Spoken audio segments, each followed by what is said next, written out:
Hello everyone, this is Gregor, welcome to the stream, and today we'll be doing more Outer Wilds because, kind of ran out of Spanish games to play, so this is the next thing on the docket, I guess. This was kindly suggested by Jungle Roba yesterday, and I've had a lot of fun with it, so why not just, give it a bit more time. Apparently it's like a very good game. I kind of like it.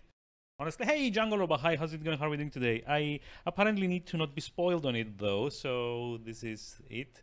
Hold on. Just adding something to the rewards queue, by the way.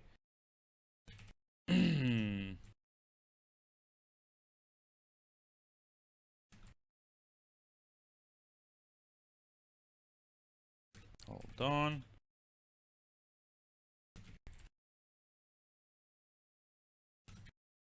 So we are hopefully hold on.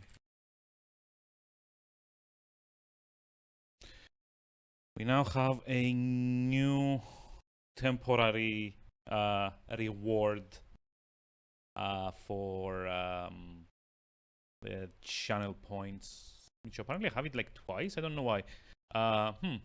Weird.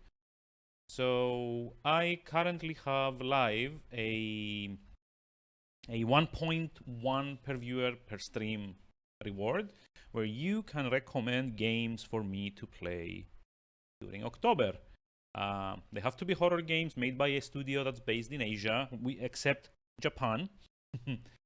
I already have like a few under consideration, but I'd love to hear recommendations because there's like so many of them, honestly, that I kind of want to see like where like this goes. It's kind of fun to get like a bit more crowdsourced kind of thing.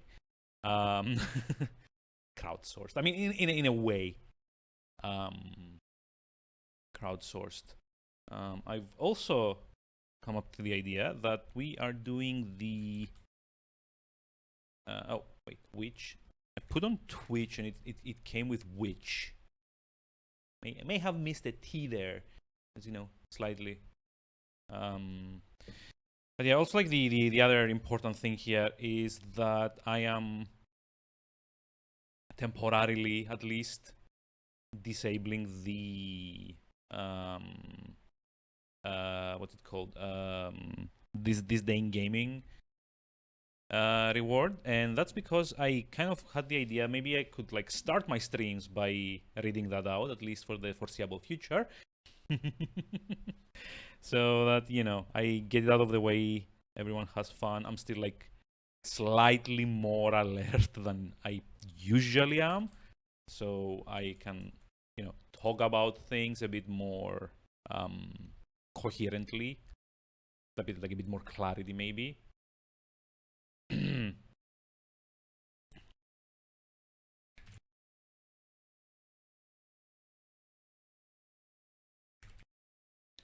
Okay, sorry, just like need to update the title. Launch the music, and off we go for September 21st, 2022. What came out this day in gaming? Lots of things actually. Starting out with another recommendation.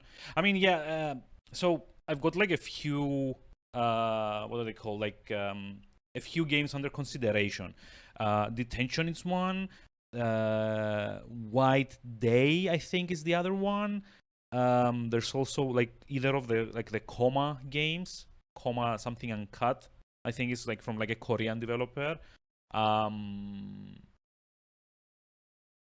God, I've got like a list of like 5 or 6 of them, but considering how what would you call the word? Like how prolific the Asian horror game market has been in the last like 5 to 10 years, I'd much rather get like recommendations because I guarantee I haven't even heard like half of them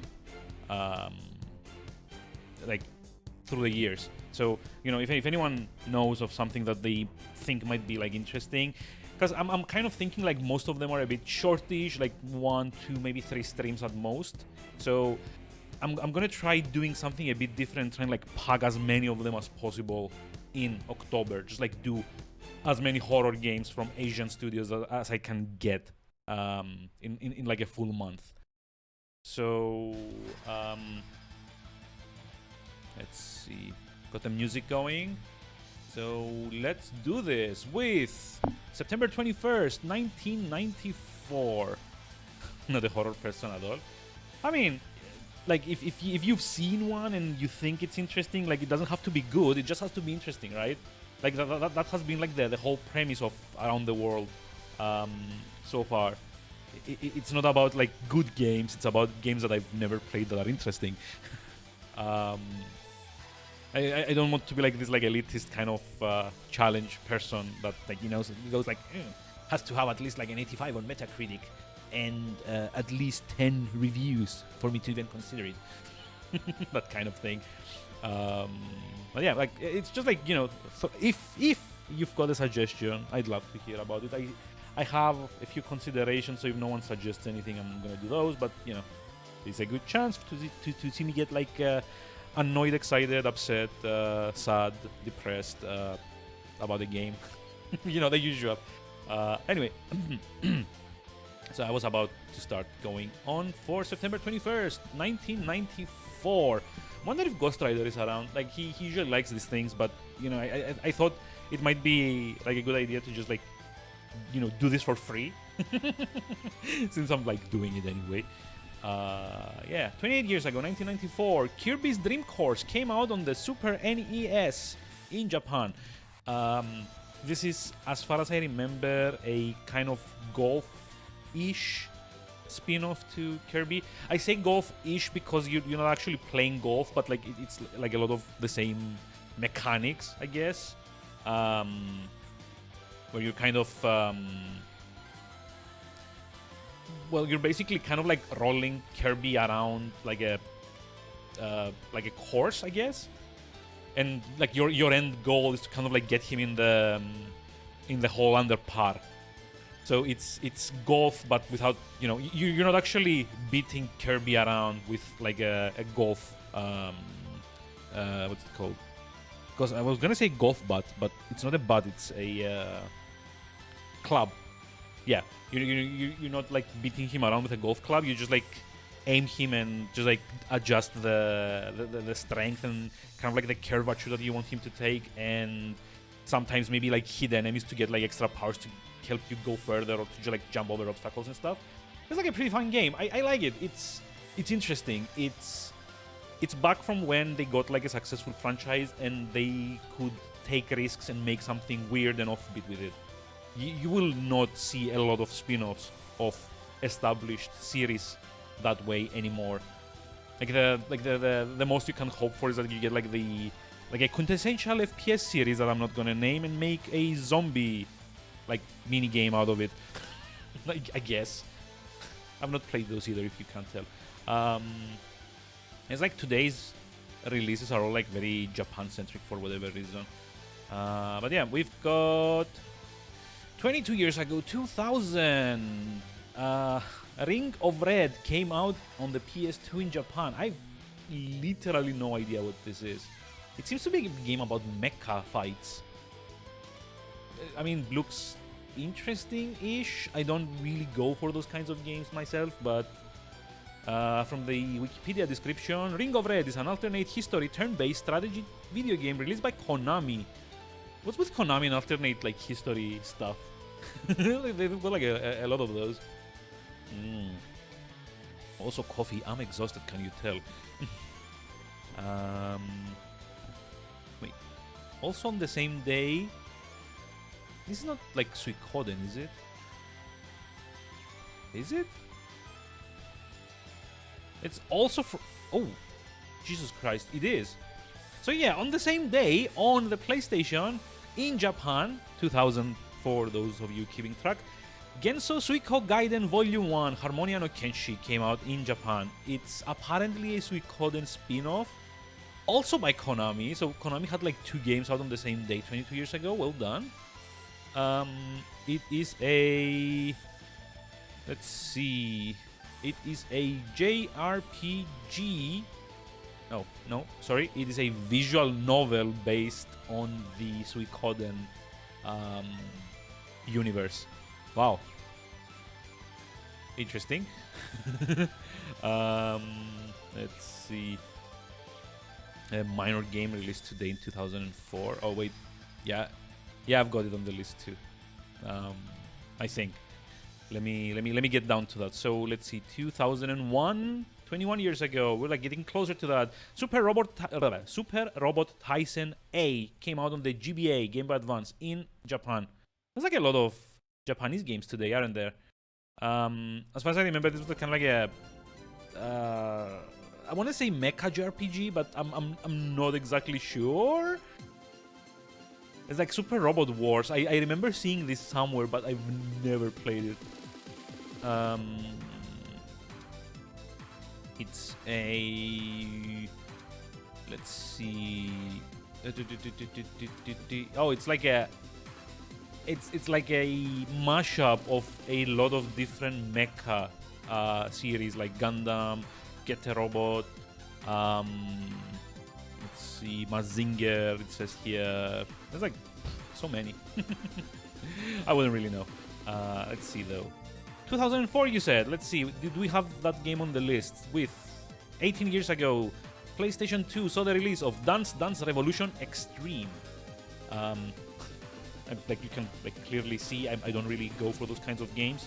Way too much effort for my tastes. I've seen people move their feet around like crazy, so well done them. I really can't say much about this and make it sound interesting, because I don't see the point of dancing as a video game. The other little thing that came out on the same day was X-Men Legends on the GameCube and PS2. This is what we talked about, X-Men Legends 2 yesterday. This was like the original one, and I think like the early kind of iteration of this idea. Like I've never played either of these, but like the second one I've always been told is like a lot better than the first one. So, it's once again an isometric, not exactly squad based, but it's you make like a squad of superheroes. It's like an RPG in the Marvel universe, but specifically in the X-Men subset of the Marvel universe. I heard good things about it. I actually wanted to get this on the GameCube, but never could find it.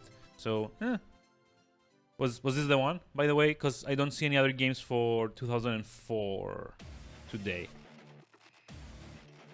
Wait, what song is this? Ah, yeah, it's from Yakuza 0. Why does that sound so familiar? Because I've Monster Hunter 1. Wait, really? Did that come out today? Was that Monster Hunter G, it says here. Oh, NA. Okay, so it wouldn't have it because it would use like the Japanese release that which was on like March 11th. So it doesn't have like, it only has like the initial release of a game, which is why you're getting like a lot of Japanese games showing up on the list over over like the months that we've been doing this. So yeah, I'm sorry. Monster Hunter 1 also came out today, apparently 18 years ago. And eventually it would grow to like be an all-encompassing super franchise.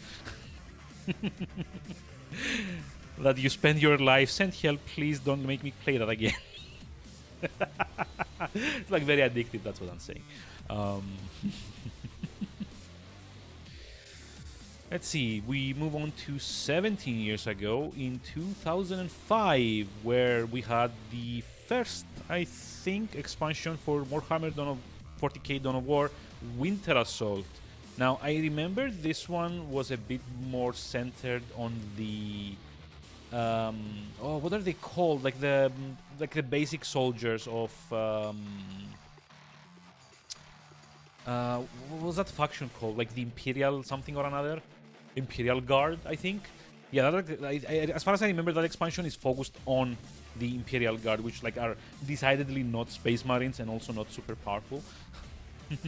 I've never played the expansion. I have the vague idea in the back of my head that um it revolved around more of a like traditional RTS structure, because like all your units were like slightly more expendable. That being said, it's also apparently really good. Not as good as the main game, I've heard, but probably give it a try. Another thing that you should probably give a try is what came out 16 years ago in 2006. Actually, no, don't give this one a try. This is like the 10th anniversary version of The Settlers 2, the next generation. It's like a remake that came out 16 years ago. They made it into 3D from like the original 2D. It wasn't as good as I remember. For me, like the pinnacle of the Settlers series, it's like Settlers 3, which was like the one that was like originally made into like a kind of like pseudo 3D kind of thing. The remake of 2 had a few technical issues as far as I remember, and it also wasn't like quite as, complete as the original second Settlers game. So there's that. Fun fact, it was made by Blue Byte, whom are German developers, I believe. And in fact, Settlers, one of the Settlers games was in my kind of like considerations for the German Games Month that I did a few months ago. Ended up not doing it because I kind of felt that strategy games were not very well suited to my like particular brand of dumb streaming. No, I just thought it would be like very boring, because when I play strategy games I tend to kind of like focus on the strategy of it all. Not that I'm good at it, but I just focus on it. And it kind of like detracts from like all the other things that make streaming what it is. Speaking of ensemble things, though, 12 years ago, skipping 4 years into the future of 2006, in 2010, PC had the 5th, or basically it's kind of like the 7th iteration of the beloved classic Sid Meier's Civilization 5. This time it's personal.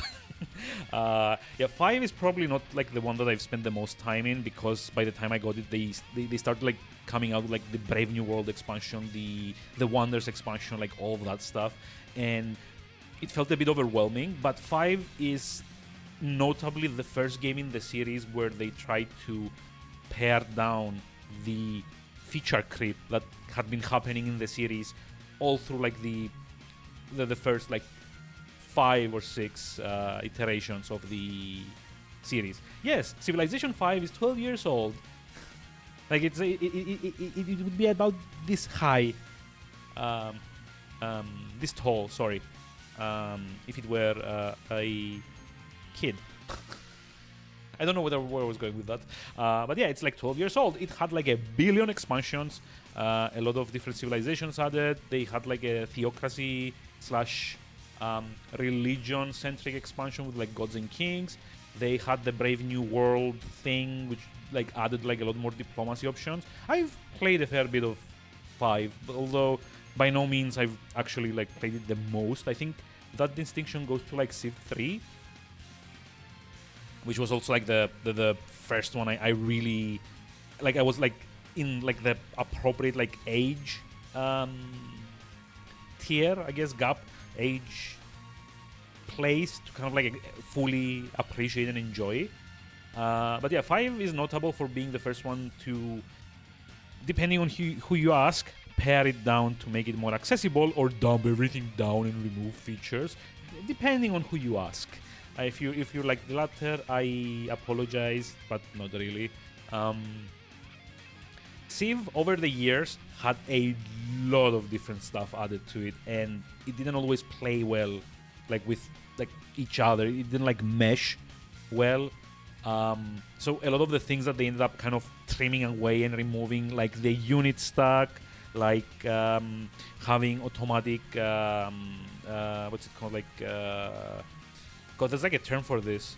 Like units go obsolete and you can like research upgrades and keep upgrading the same unit, so you don't have to, well, basically like, kind of like suicide them when like the new model comes out, because like basically like in the older Civ games, up until like at least like 3, you'd have this problem where you start with like the basic units and then you kind of like make 1 or 2 upgrades, so you get like spearmen and you get like chariots and archers and stuff like that, and then you'd move on to like the next technological period. You'd move to like Renaissance or like the metalworks age or something, and you'd suddenly have access to like riflemen and knights and stuff like that, and all those like very now obsolete spearmen and archers and charioteers would just like be sitting there draining away your upkeep, basically, because units cost money to keep active in Civilization games. Like every turn you need to pay like a fee to like keep them. Well, the idea is that you keep your armies fed so they don't desert, but like in essence you're just like paying money as kind of like an offset for having military power.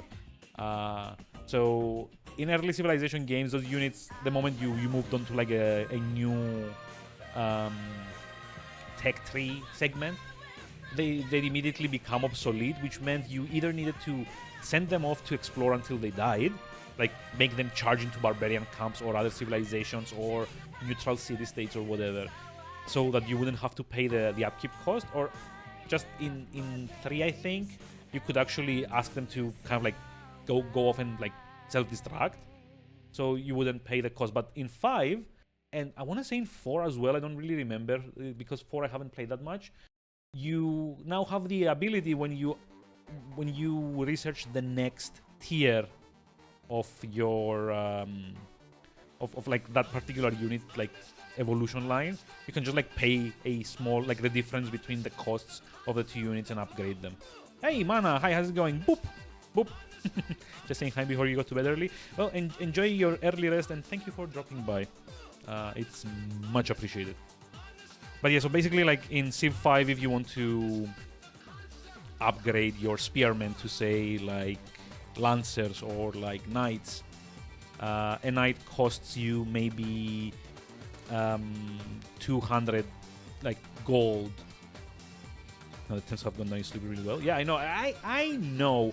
Now that I don't have to like turn on the AC every like 5 minutes, it's awesome. I still have the fun though because I'm kind of like a bit warm-blooded for that. But you know, gradually we're gonna get to you know like proper cool weather. But yeah, anyway, so I was saying, like for example, if you have like an archer in Civ 5 and then you move on to the point where you make musketeers, right? Or well, musketeer works. It's like it's not exactly a musketeer, but there's like an equivalent of like a unit that fights with a musket. It's like the flintlock pistol thing, rifle, sorry, thing. Basically, if the musketeer costs you like 200 gold and the archer costs you like 100 gold to build, you can pay the difference of 100 gold and upgrade the archer into a musketeer, which immediately solved the whole kind of like tedious problem you'd have like for 3 to 5 turns after moving on to like the next age, where you kind of have to send off your units to die so you don't pay their upkeep. Got new classes? No, actually, these are the same ones I've had for the last year and a half, I think. It's probably that I'm running my scene at 1080p today, now that my PC can actually handle it, and also probably because I don't often do the face cam thing at the start of the streams for more than 10 seconds. So this is like a hitherto unseen before close up into the Gregor. I mean, okay, maybe not that bad sounding, but you know, you get the point. If I ever make a movie about myself, it's gonna be Into the Gregor. I'm gonna love making jokes about that.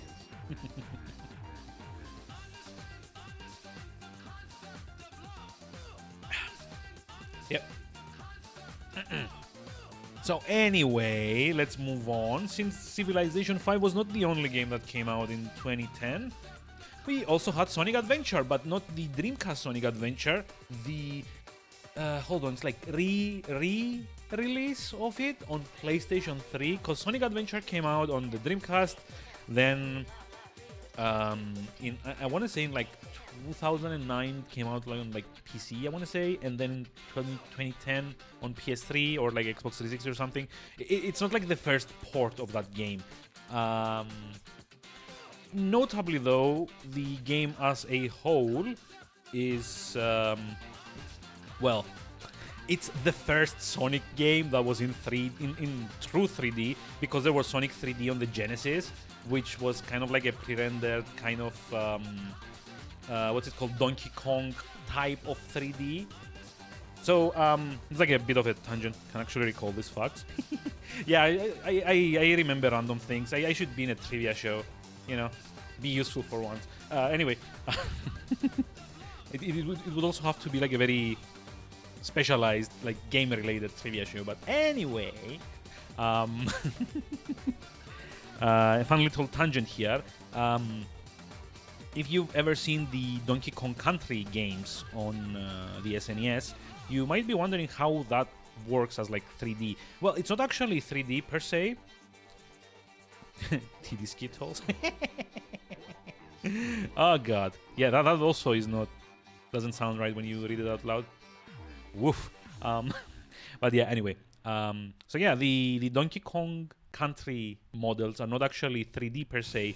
They are 2D images of 3D renders converted into 2D. So basically, I was watching a documentary on this and what Rare did at the time, and I think they did that in order to be able to like wow Nintendo.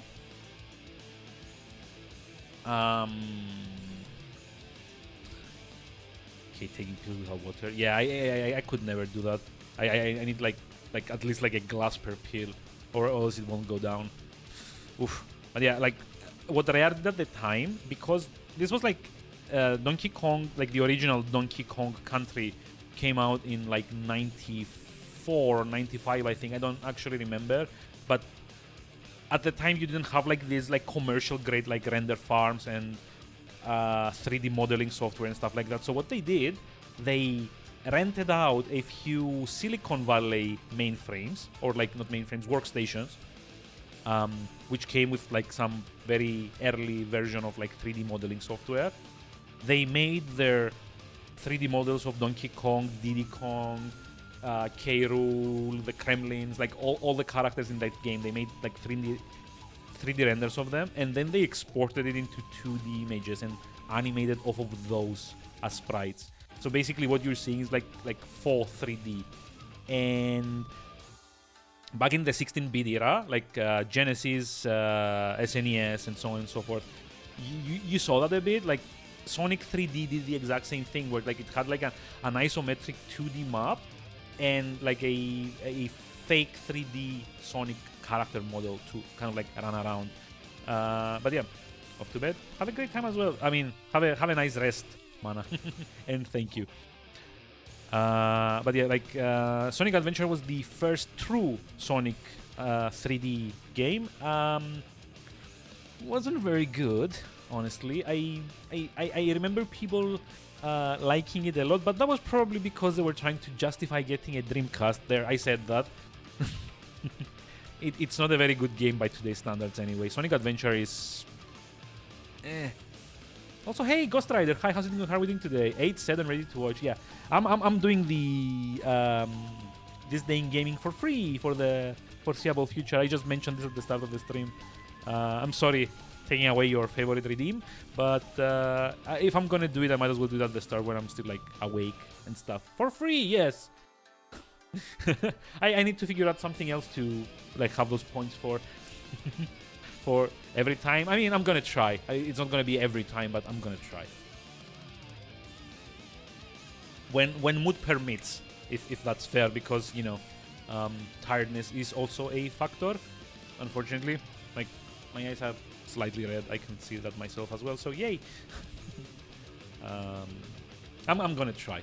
It's not gonna always be that, but I'm gonna try.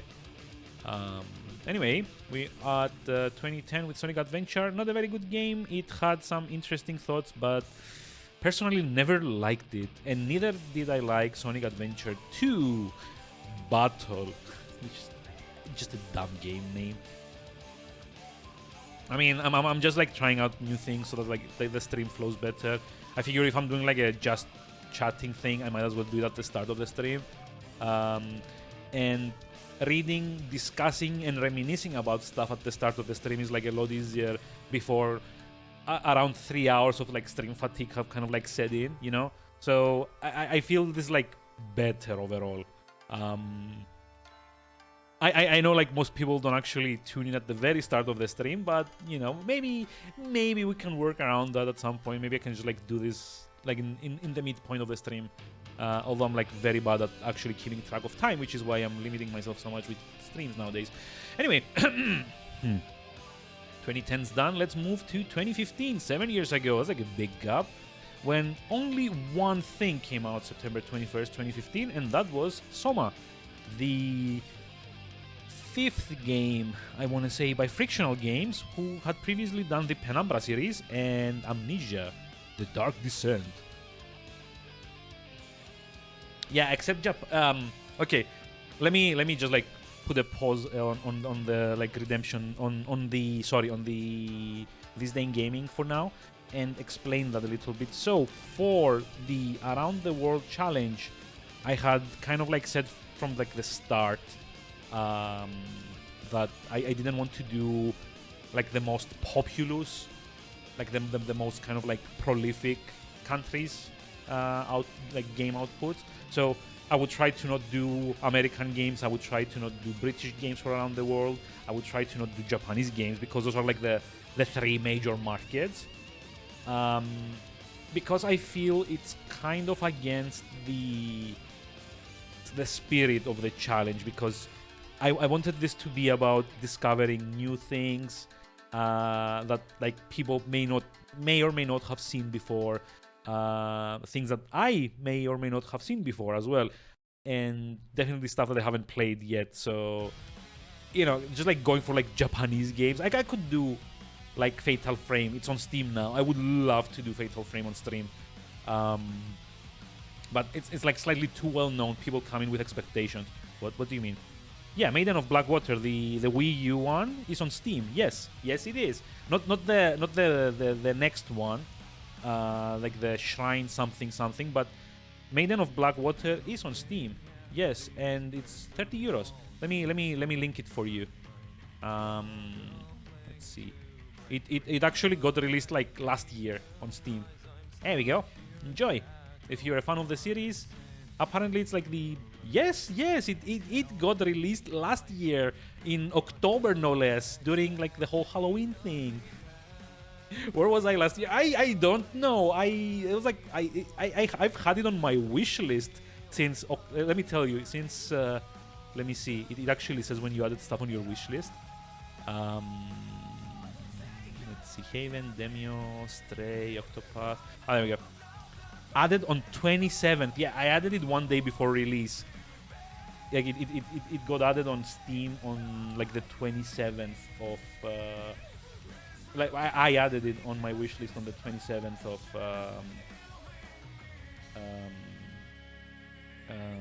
October 2017. Like, see, it's like right here. Oh, it's actually on sale at the moment too. Probably a good time to go get it. But yeah, I could be doing that, right? I could be doing like, I don't know, like Resident Evil games. I could be doing any of the million different Japanese horror games that came out in the last like 10 years. But I'd much rather do stuff that are like slightly a bit off the beaten path, right? Like not like relatively unknown, but maybe not as well known. Maybe not in like the same typical style that like big country releases tend to be, right?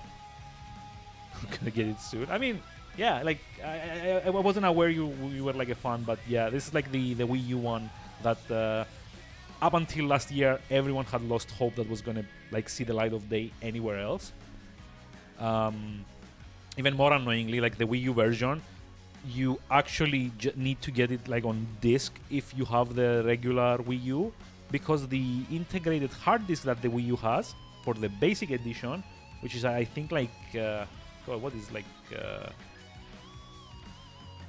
8 gigabytes or something. I don't remember, but yeah, the basic version of the Wii U does not have enough space for you to download this game digitally.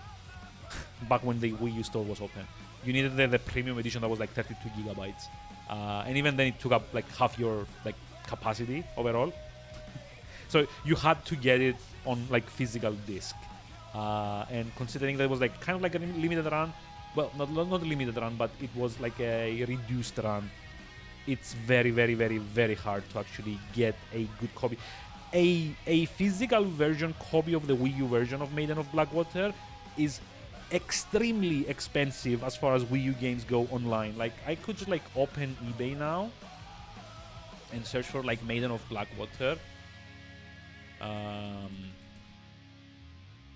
Let's see, and yeah, you basically like the Japanese version, which is like always cheaper, is like at around like $50, and it kind of like climbs up from there.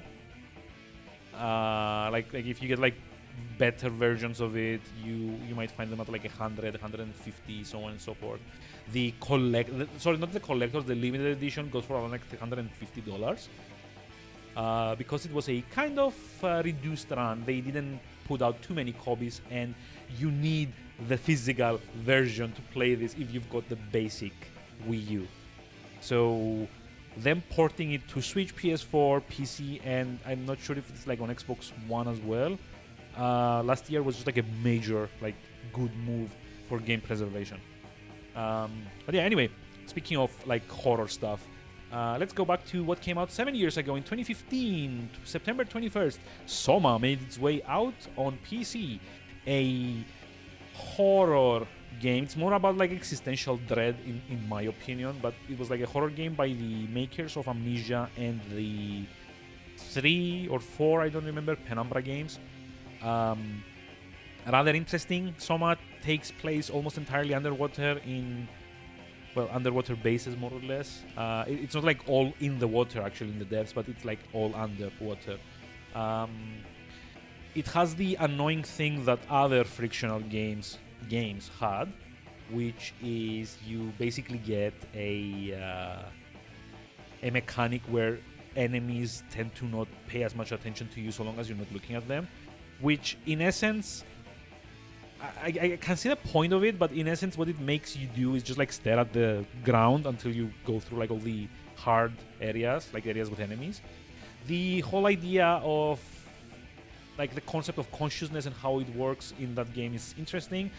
The ending I kind of don't enjoy, because I would love for the protagonist to actually, you know, learn from his mistakes and not just get like the bummer ending only to, oh no, the other half of you, the other copy of you is having a great time, well done, cop out. Like if the game had ended where, like, spoilers, never mind.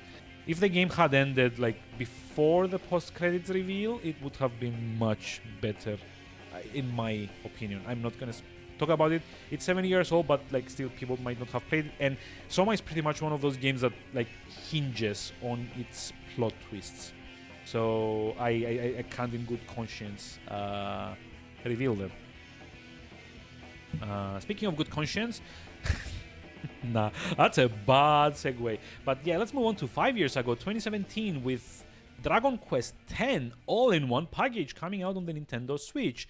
I've only played the first Dragon Quest game, and even that one was like emulated on the Switch, so I wouldn't really know.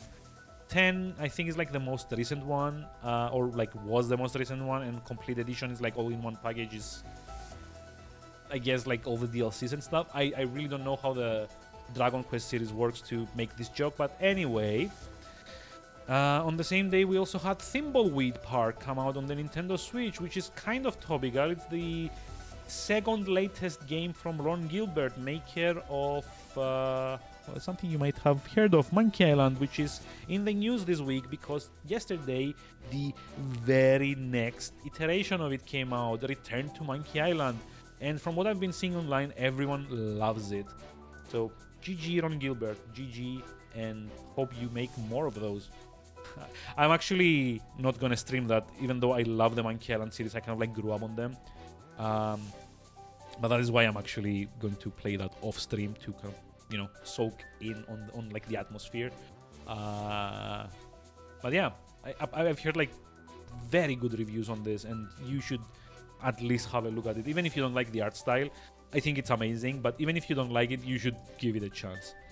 And let's move on to last year, September 21st, 2021, where Kena Bridge of Spirits came out on PS5. Actually, I think this one also came out on PC at some point. I think it's like an exploration kind of thing. It may also have come out on PS4. I've not seen it. It's like a game from last year. It's like way too early for me to have even like seen it with the backlog. But also what came out is the second game in the spin-off Yakuza, or sorry, they renamed that if you hadn't heard. Now it's known as the Like a Dragon series, more in line with its Japanese releases. So in the Like a Dragon spin-off series, Judgment, the second game, Lost Judgment, came out this day on the PS4 and PS5. Lost Judgment. Where apparently instead of like an ex-Yakuza, you're playing as a detective, I think. That's more or less all I know. I think it's kind of like the same not template. It's the same kind of flavor as Yakuza. I was like, sorry, Like a Dragon. Oh, that's gonna be hard to remember. But yeah, it's just like a similar thing, but like more kind of like present day police thriller rather than mafia, kind of like crime procedural. Yeah, I've heard good things about it. You can also get this on Steam since last week, I think, where they came out and like announced like a whole bunch of different Yakuza properties making it on PC. Was like in last week's news, we get like Lost Judgment and Judgment on that was like on PS4 and PS5, making it on PC. You get the Like a Dragon Ishin spin-off that was previously Japan only and PlayStation 3 only, making it onto PC. You get the what's it called? Like Yakuza 8, I think, which I've been told stars both Kazuma Kiryu and Ichiban something or another, the guy from 7, which I haven't played, so I don't remember his name. But yeah, it's a thing. Yakuza have all been on PC at this point. Well done. Only took like 15 years. Like I bet like a few people in chat are like at least like very happy about this. Myself included. I've been binging on Yakuza 0, to be honest, and it's been great. But I think this is time for the music to end and the games to begin. 46 minutes in, I'm finally gonna like live up to the title of the stream. So away goes the Celeste OST. Yeah, it's still away, but it is gonna be like a PC release at launch as well, right? Like I'm pretty sure they said as much, which is why I'm saying like all the series is now on PC. Yeah, it's that was This Day in Gaming for September 21st, 2015. No, never mind. This is like This Day in Gaming across the years on September 21st, and for free for the first time ever. So instead, let's go back to Outer Wilds to well, crash into black holes, I guess, and into suns. Yep. So I've got a theory here that I've been thinking about from like since yesterday. I kept thinking about like the what's it called? The observatory, it's called, I think. So I kept thinking about like the observatory and how it tried to like give attention to like various things that I would kind of like run into during my playthrough. Like the quantum rocks were one. God, I forget what it's called. Anyway, there's like 2 or 3 different things that I've encountered during the travels where like they're all kind of like foreshadowed in the observatory. And I'm kind of thinking this whole thing has like a kind of like Groundhog Day vibe to me. Like you die, you get the flash forwards basically, or flashbacks, I guess. Yeah, flash forwards, because you wake up at the start again, and like you've got like all your memory.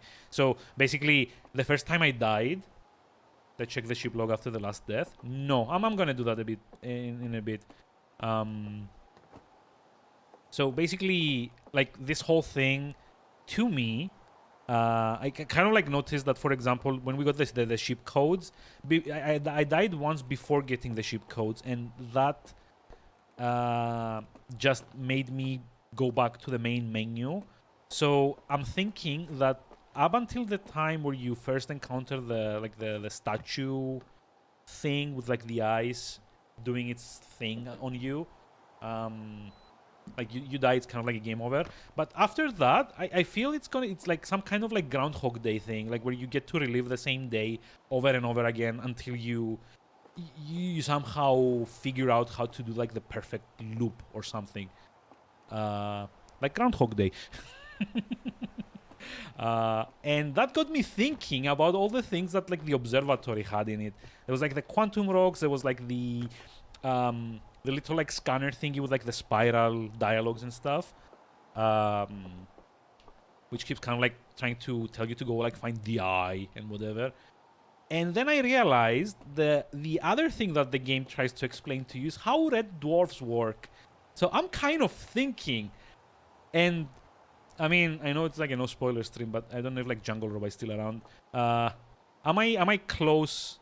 Am I like on the money here to be saying that my whole objective is to prevent maybe the sun from going out and or imploding and sucking everything in? Because, like I said, this started feeling a lot like Groundhog Day to me, and everything in the observatory kind of foreshadows shit. So I'm like quite curious because like also the day-night cycle is very fast. So I'm kind of thinking maybe if you wait for like an hour or something, everything kind of like comes to an end, and you probably need to kind of like die over and over and over until you figure out like the perfect like sequence of things you need to do in order to stop the sun from, you know, exploding, imploding, whatever. Well, imploding probably because like a red dwarf is when like it like exploding. No, it's not exploding because it expands. But I'm not very good at astrophysics. But I think it's gonna expand and like swallow everything up probably, or it's gonna implode and become a black hole and suck everything in. Either of the two, and we're trying to stop it. I think that's my like working hypothesis here. Another reason I think this is because a lot of this like freeform exploration, you know what it reminded me of? It reminded me of the Prey DLC, Mooncrash, in which you basically get like this hub area, this small kind of like enclosed series of locations and levels that you can visit in any order. That one, of course, had a kind of like roguelite aesthetic to it, so it's not exactly the same, but it reminded me of kind of like a very like similar thing where you basically need to figure out like how everything works and like when and where and how it works, so you can have like the perfect run to, you know, make everything right. I also believe like Deathloop does a lot of the same thing, which is kind of interesting. Like if I turn out to be right, and I think I'm right on this, there's like 3 or 4 different games in the span of 5 years that came out based on like the whole Groundhog Day idea of, you know, reliving the same thing until you get it right. But yeah, I am kind of curious. Am I close here? Like if you want, I don't mind like the spoilers, because I'm like almost convinced that this is like what happens. Doze off. Oh wait, doze off.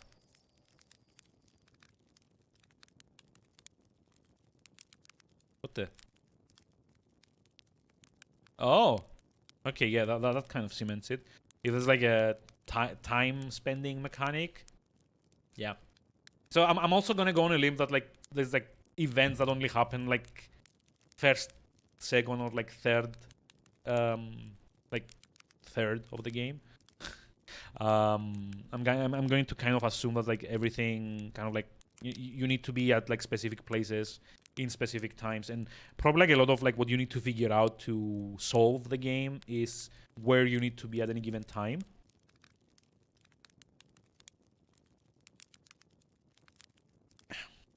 So presumably, if I wake up now, yep, there we go. The planet, that planet's also kind of almost kind of dead. What if it was that angry-looking moon? I mean, no, that's Majora's Mask. To be honest, this didn't bring that to mind. Can I? Oh, I can totally roast myself. Let's see. Oh. Yep.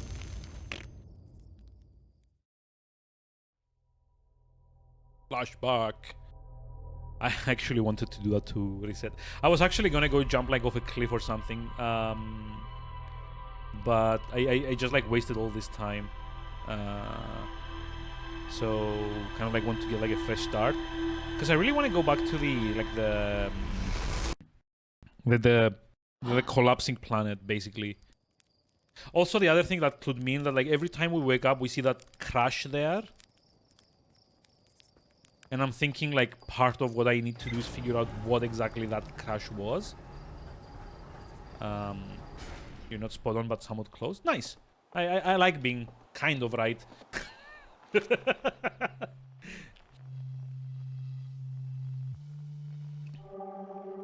There's like a quantum thing there too.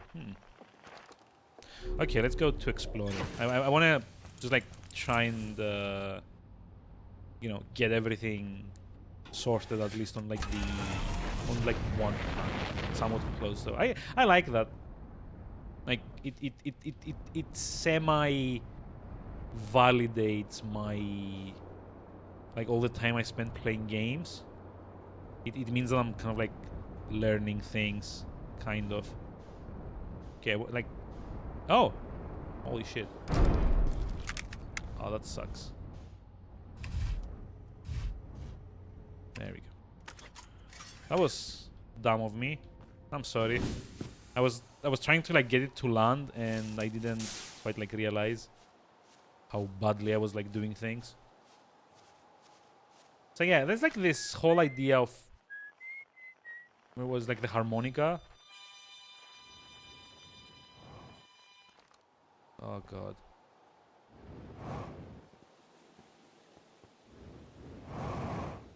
So maybe like getting like your home planet completed first thing on is probably like a better idea. I don't like what that looks like. Which is ugly. And weird.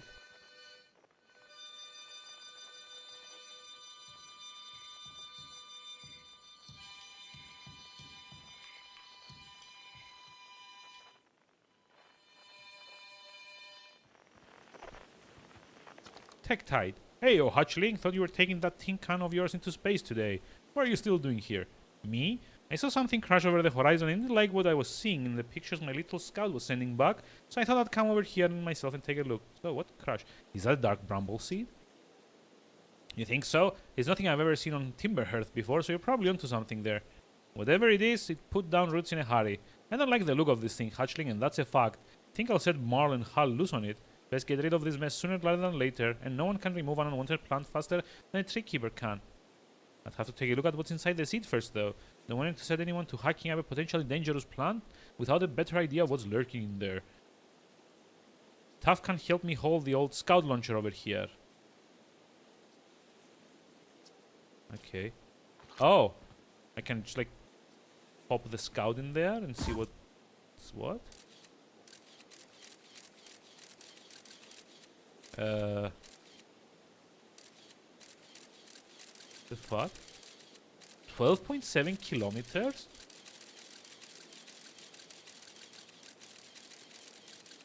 Oh. Well, that's unfortunate.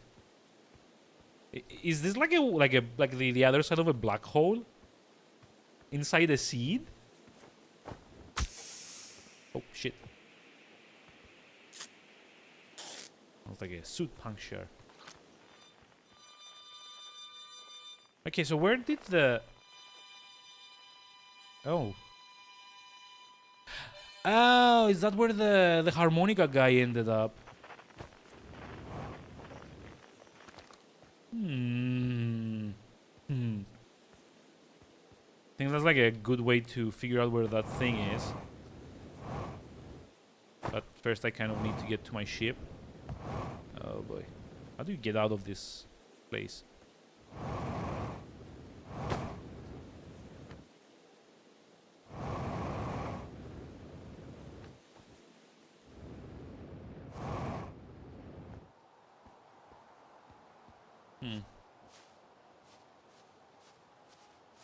Oh boy. It's kind of like going far, far, far away, isn't it? Oh, wait, is that like Bramble something, the planet? Like, it has to be, right?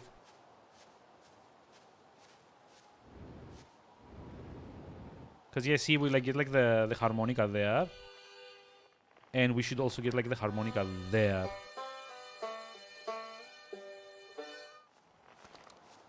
Also, wait, hold on. Can I just like listen to both?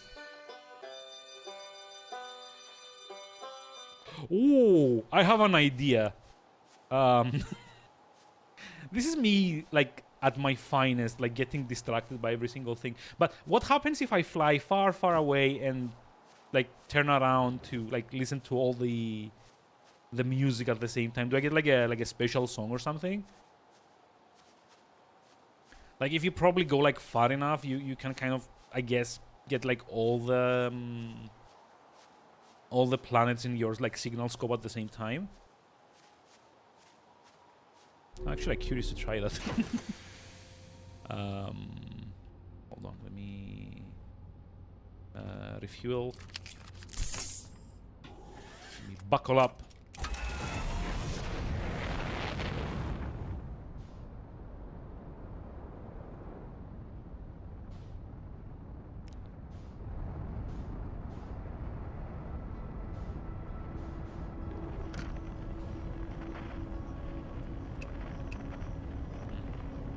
There's like nothing on this side. So what if I stop and turn around?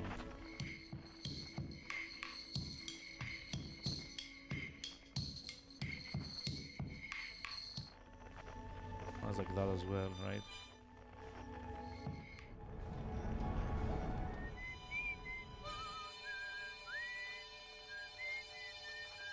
Hold on.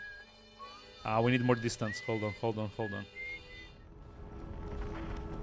I kind of like need to line them up somehow, right? Is that?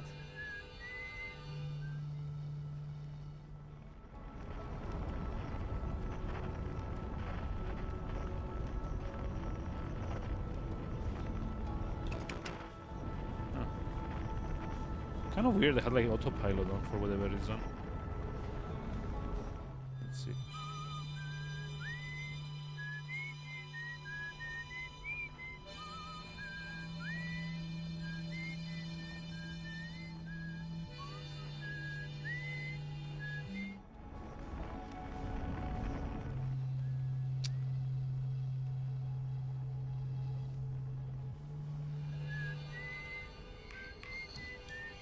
Oh, achievement. Harmonic convergence. Wait, it's like all of them? Hold on. That's an achievement for this.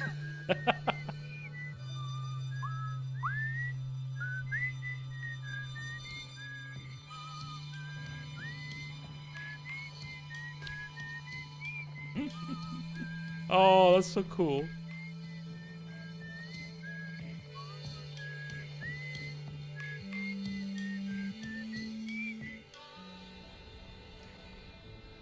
But anyway. No, wait, that's like Dark Bramble. We don't want that yet. Hold on. What we do want is this one. No, Giant's Deep. The Sun.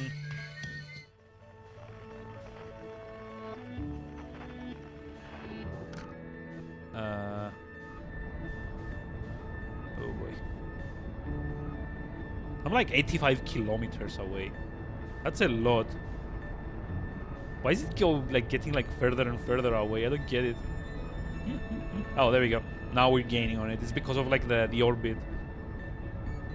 Honestly, at this point, I might as well just like die, I guess. It's like that thing over there.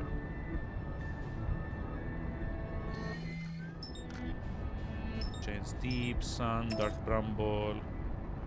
No. Why does the autopilot keep engaging? I'm not pressing up.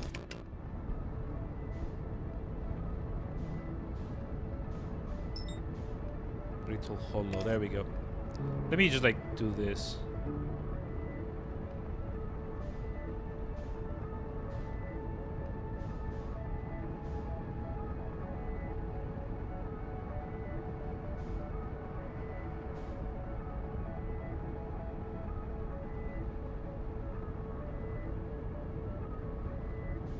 Wait, hold on. What's this? The Interloper.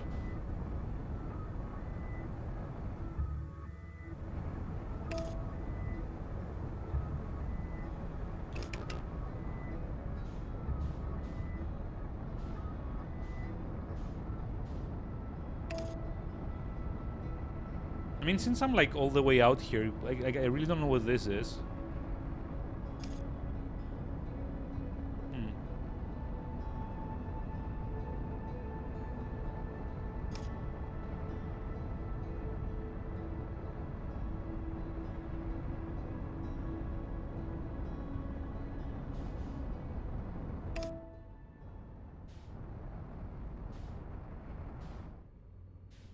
Wait, is it like a meteor or something?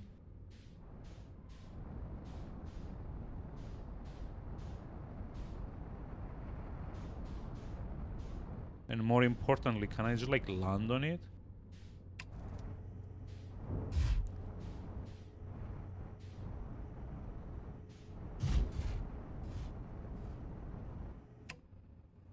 Wow.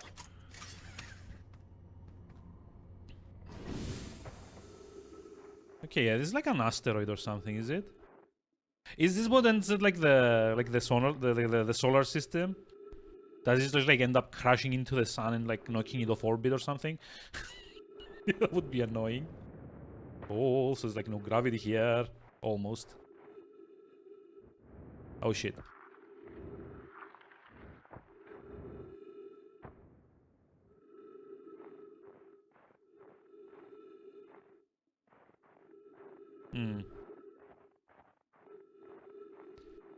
Where's the tail of this thing, though? Is it here? Yeah, it's here. I don't know, something tells me I shouldn't be trying to, like, step into this, but... We learn by doing, I guess. Ow. And then we get flung off into space, probably. What the... What's that sound? Oh! Oh, it's ice!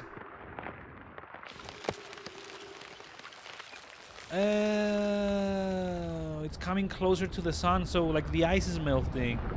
Oh, okay. Bye-bye. I'm not gonna look. I don't want to look. There we go. Bye-bye. Off we go. What the fuck?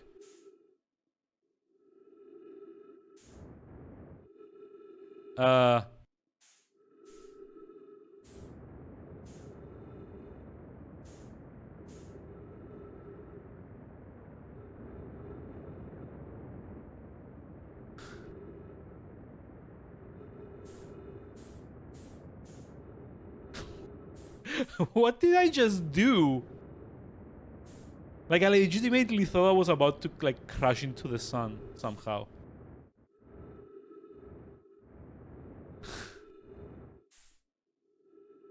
Also, not gonna lie, slightly terrified. Ow. And dead. I think the sun's gravity pulled me off. Wait, did the interloper, like, slingshot around the sun?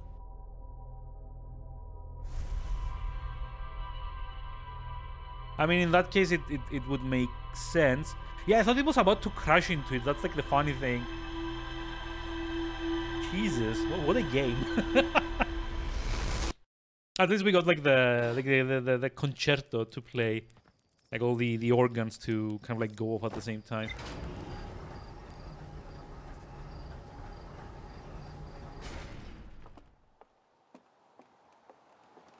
It's okay, it's not the... Oh, what was that? Quick, chase it. Where? Run.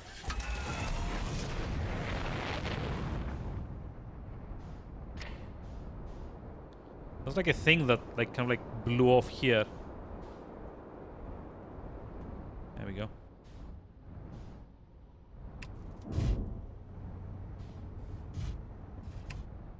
Okay.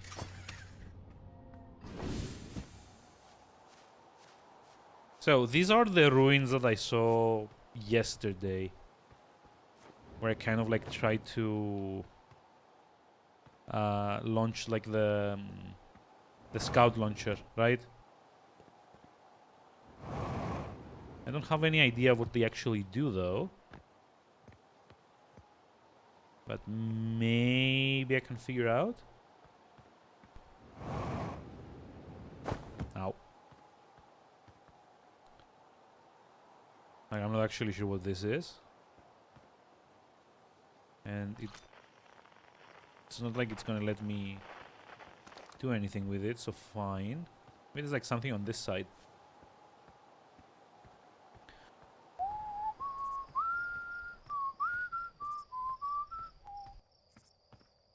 Huh? What the?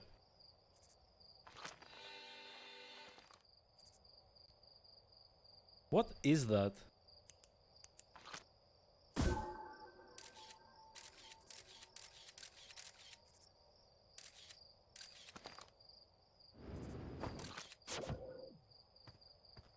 Okay, let's see.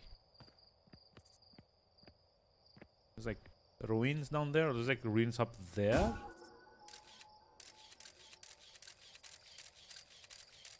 Okay, there's like ruins in that thing in there. Okay, come back.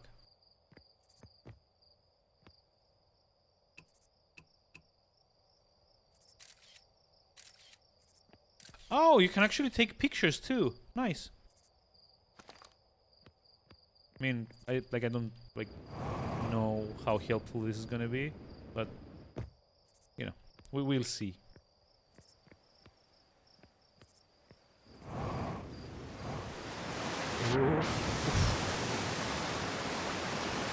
That was close. It's okay. What's in here? I change of plans. I'm gonna check like this planet before I do anything else. There's like 2 or 3 different like places that I kind of like want to explore first of all. Ooh. Okay, this is inside the geyser.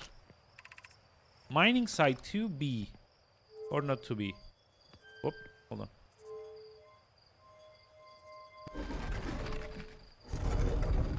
Hey! Wait, what's that emote? I can't really tell.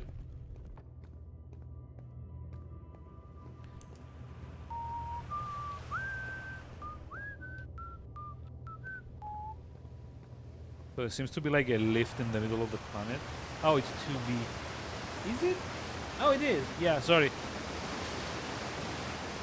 I've not played that, by the way, so feel free to like tell me how horrible of a gamer I actually am. Fuck.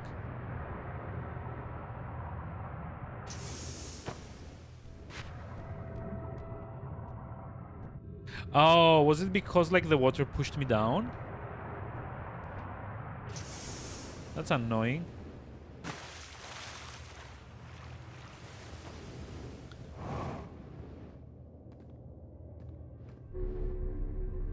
Okay, let's see where the lift takes me. I mean, it's not like I can see anything in here. Ooh. Hello. More dead people, more chests. some more knowledge for me, I think. I'm still amazed at how much ore the Ash Twin project requires. Isn't this the ore from the remaining towers being built on Ash Twin? The completed towers I've seen are quite large. Nah, this material for the tower is all being taken from Ash Twin. The ore we're mining here will be used to craft an immensely thick protective shell that will physically seal off the chamber inside Ash Twin's core. Okay. I'm relieved by our clan's decision to use Timberhearth's ore only for constructing the shells. If eventually life on this planet were to evolve to the point of advanced metallurgy, I'm confident we won't have destroyed their ability to create. If they're sealing off all the entrances, I hope they've planned a... What was that? Accordingly, God. I thought you had forbidden your apprentice from making puns, Colliers. How else would he improve? Nice. So what are you looking for in my Steam library? It's like Nier? Because I do have that. I just haven't managed to play it yet.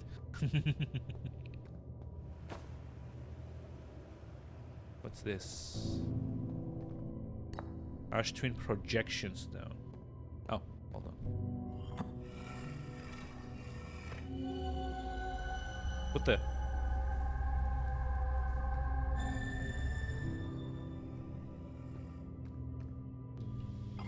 What?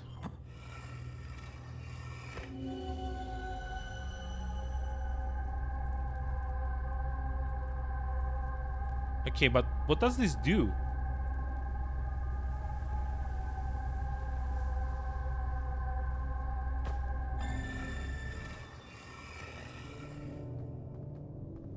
I'm confused. I kind of get... Oh, hold on. It's like more?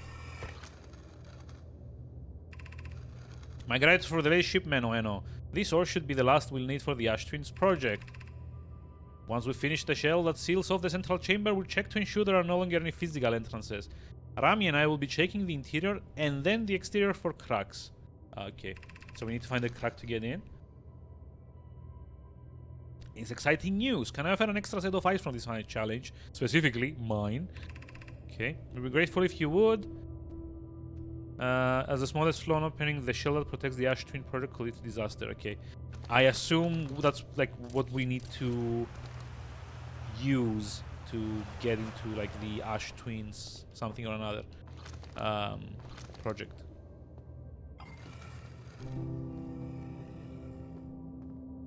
Still can't quite figure out what this is though. You know? Can I just like take it with me or something? You'll do it after all the challenges. I mean, I'm not actually sure if I'm gonna be doing one for 2023, to be honest. Like I said last stream, I kind of missed just, you know, doing things on impulse. On the other hand, it's also like a lot better to, you know, have like a regular schedule for the stuff that I want to do. So I don't think I can like win anyway, like either way. Okay, how do I get out? I don't. Okay. Guess I have to bungee jump.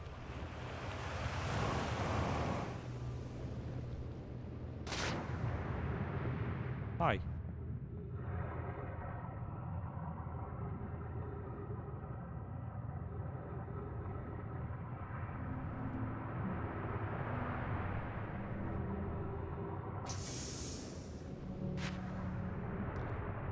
Okay, here's like my question here. How do I get out?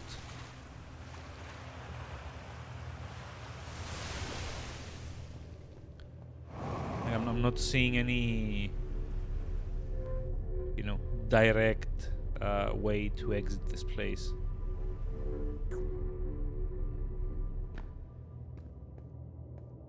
Or at least I don't think I can figure out a direct way of exiting this place.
So I do have to like boost myself like this up the scaffolding.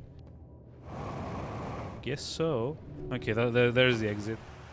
Hmm.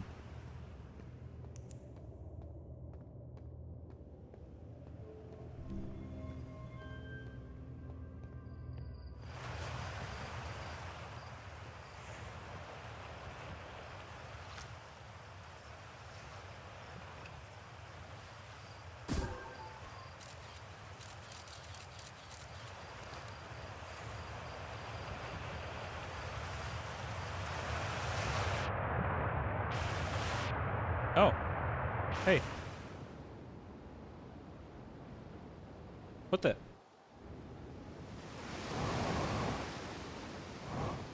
Oof. I was like way too distracted by that thing that was like flying over us. I almost forgot to, you know, brace for impact. Okay, the ship is that way.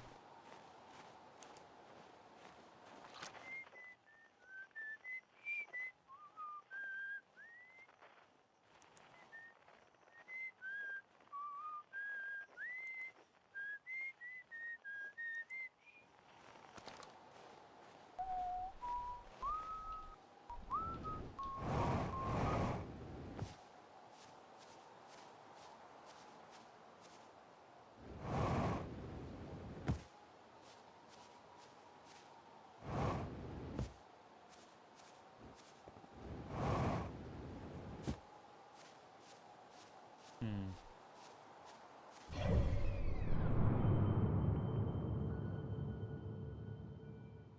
Oh, wait, the interloper is like kind of slingshotting itself around the sun. How interesting.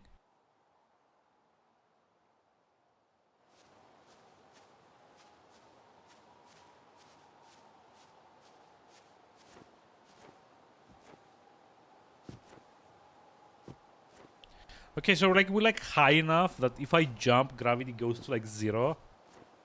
I think I could probably like launch myself off of the planet if I wanted to here. Which also means that this planet is like not actually round, but kind of like an oval. So the poles are like slightly farther away from the core.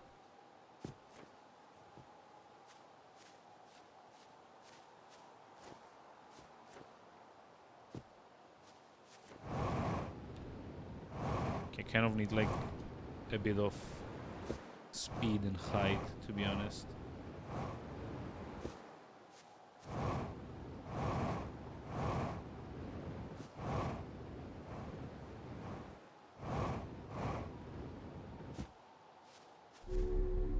Okay, so what's next? What do we want to... Hold on. What do we want to find out here? Oh, there's like a lot of interesting things there. There we go. Quantum signals. Quantum signals, quantum signals.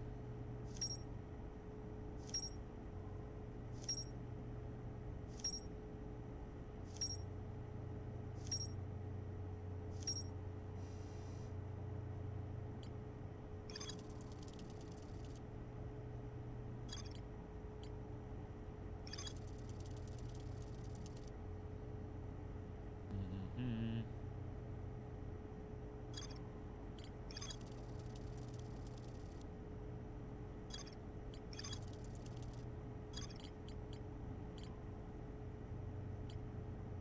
It's like so many things. How when Gabriel went back to Giant's Deep.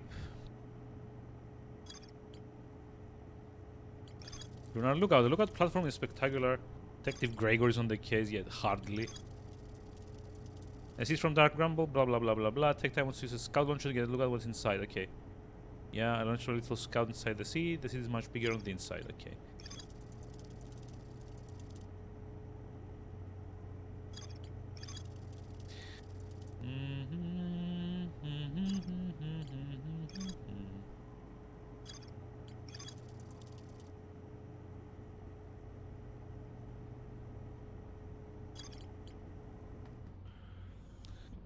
Okay, I guess.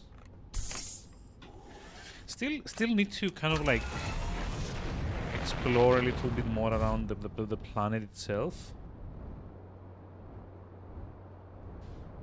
It's a shame. At least I haven't found it, but it's like kind of like a shame that you can't get like a 3D model of like each, you know, planet, and use that to.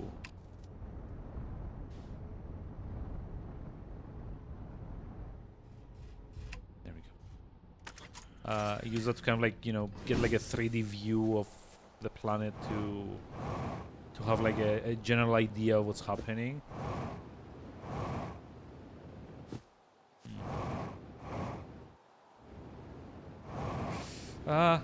Oof, close. Okay, what's in here though?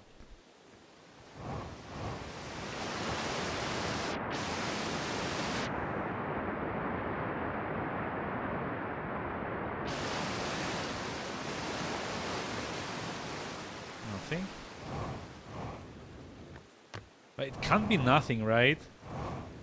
No one just like builds a tower in like a crater for nothing.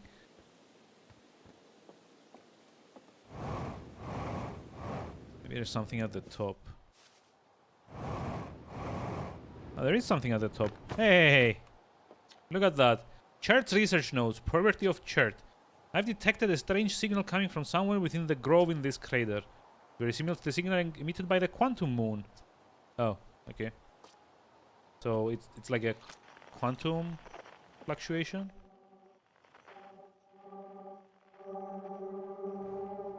Yep, it is.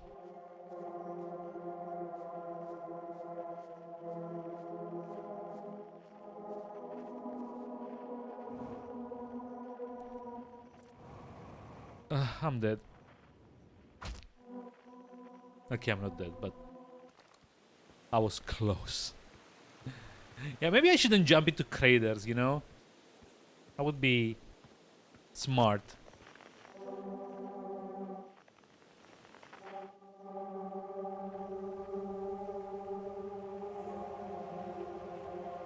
Okay, let's see. We need to keep it inside.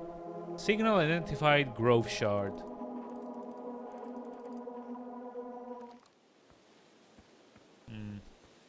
Okay, so if I turn around, it's gone. Where did it go? Oh, there it is. I'm pretty sure I saw some like signposts here too. Oh, there you go. To boldly fall where no one has fallen before. Yep. Across Old Bark, it's always dark. In the ancient glade. Wait, are all like pointing in like similar directions? Hold on. Wait. What? Where's that? Wait a minute. Is the signpost also quantum like entangled?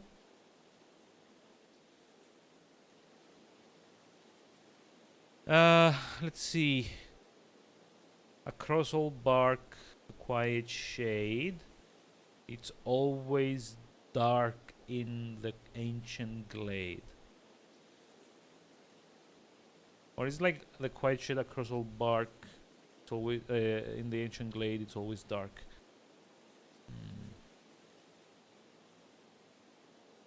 So I'm gonna try and like do it like this. Like half of them point in one direction. I think the idea is you need to go around until you like find the next verse. Like over here. Let's see. I was like in the cross quiet shade across Old Bark. Let's see.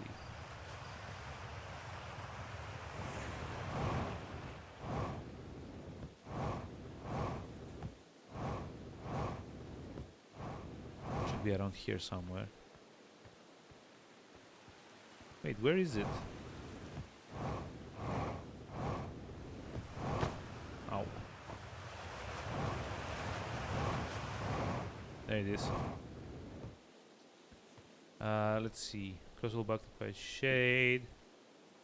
It's always dark in the ancient glade?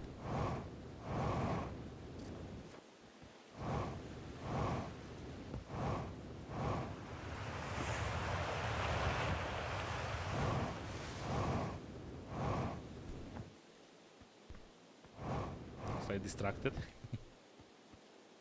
In the ancient glade. Let's go this way now.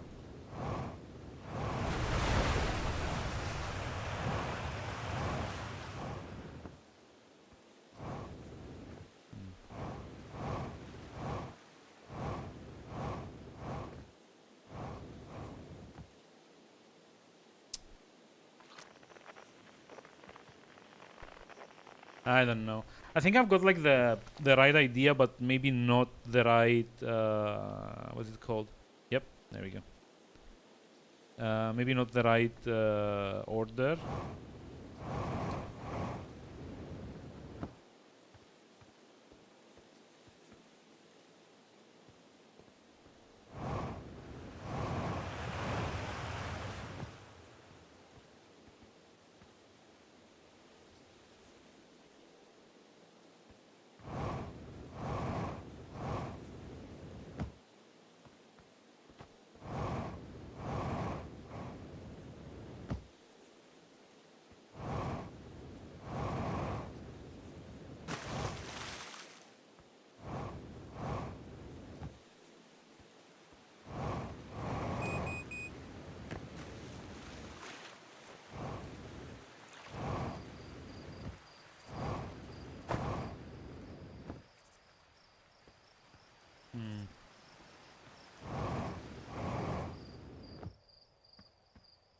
Gonna go back to the ship.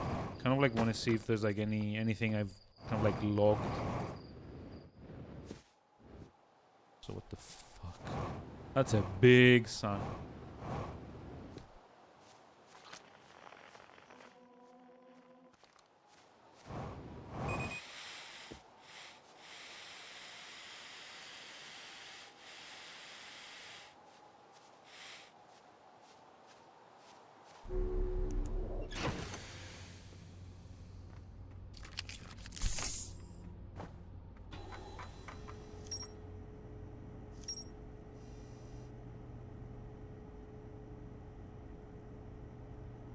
So, if I'm right...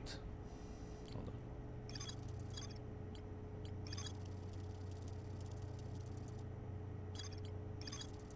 Strange rock shard in this grove that moves when I'm not watching it. Emits a signal of the quantum fluctuation. I found a poem written on one of the trees on the grove.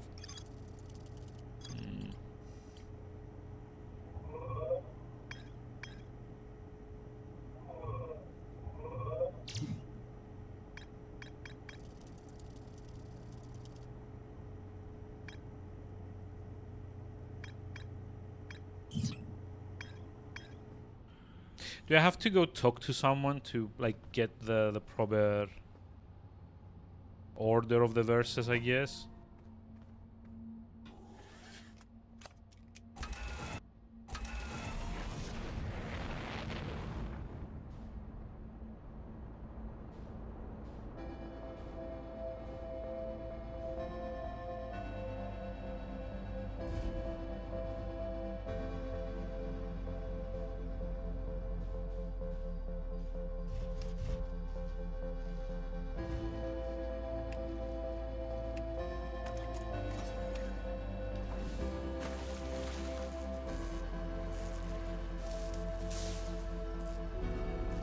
No.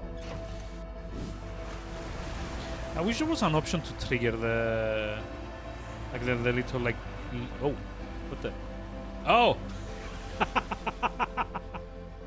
Did I park myself on the geyser? Oh, that's nice. I mean, while I'm here, might as well just like go see if I can like find... God, that was...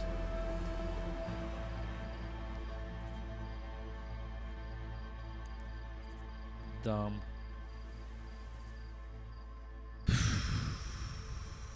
Let's see, who would know to tell me?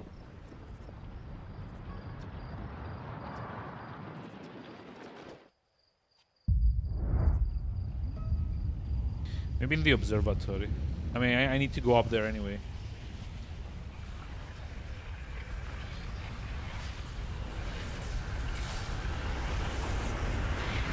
Wait, why is... Oh. We did. So, I guess it's like a bit under half an hour, like the entire loop.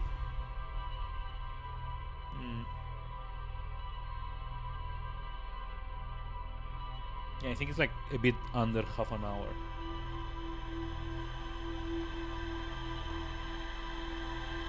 I wish there was like a way to skip the whole kind of like rewind thing.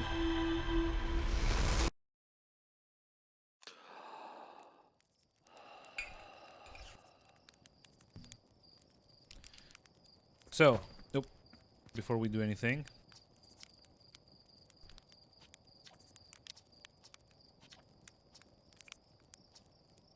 Like, I mean, a time loop. I guess you get called out on it anyway. Looking at the song names on the OST will tell you the amount of time. But I don't have the OST, do I? Do I? Anyway, job number 1 here is to like figure out the rest of the...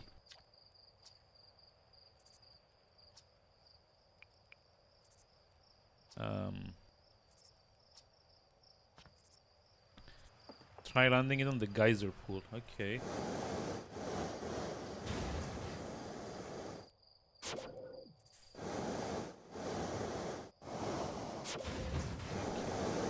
Maybe not like that.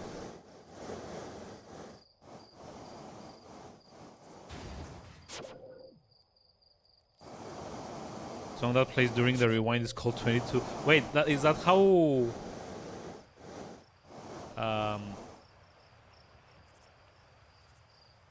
how much time I have? Okay.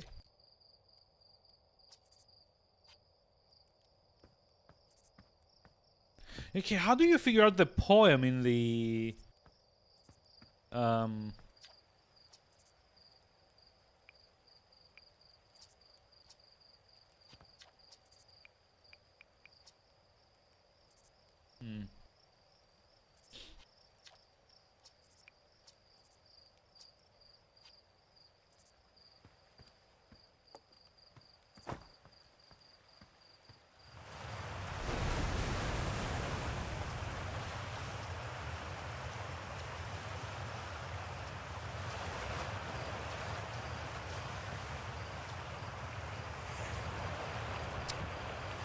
I keep thinking you need to go back into the like observatory or something.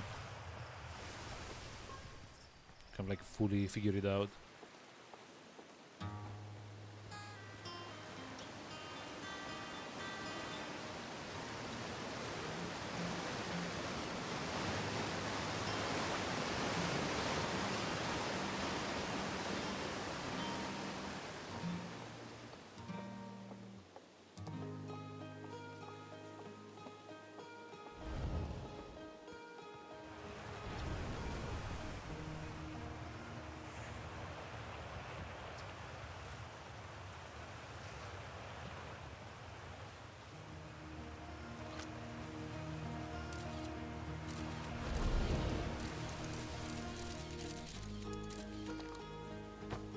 Ghost matter. Me just like jump in. Nah. Uh-oh. Nope. Oh, why did I do this? Why did I do this? Why did I... Oh. Hello. The fuck?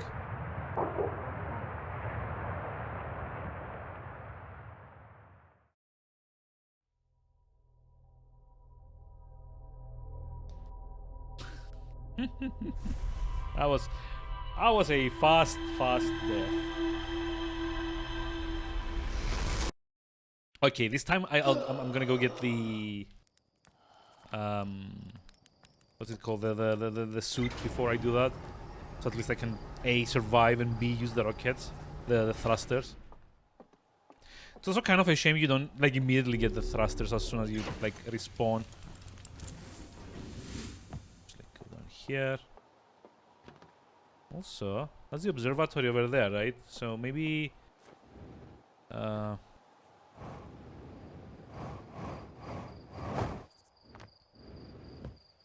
can, like, cut out the middleman, so to speak.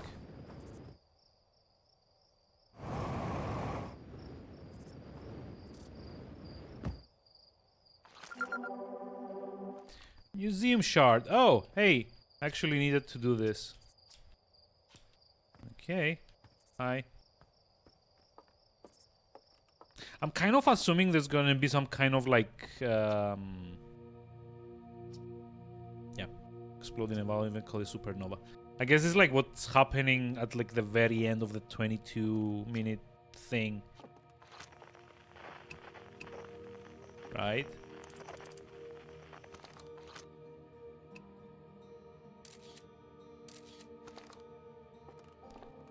Anyway.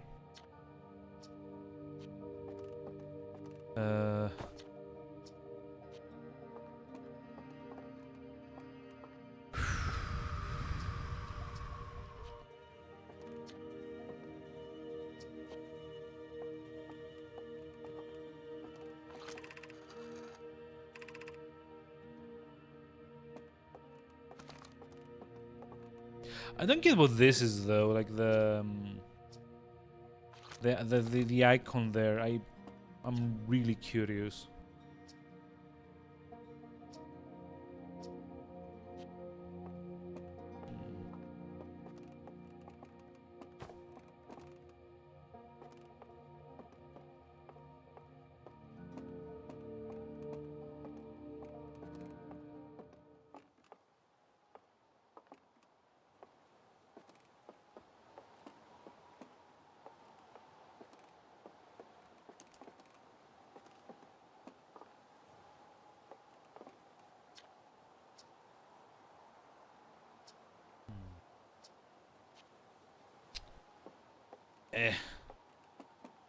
There has to be like a solution to the Grove poem thing, right?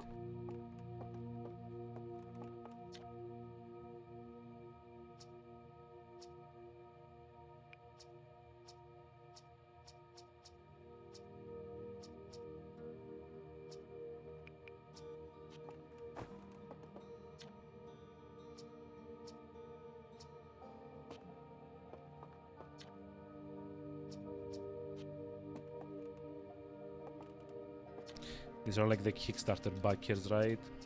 Yeah. Oh my god, come on.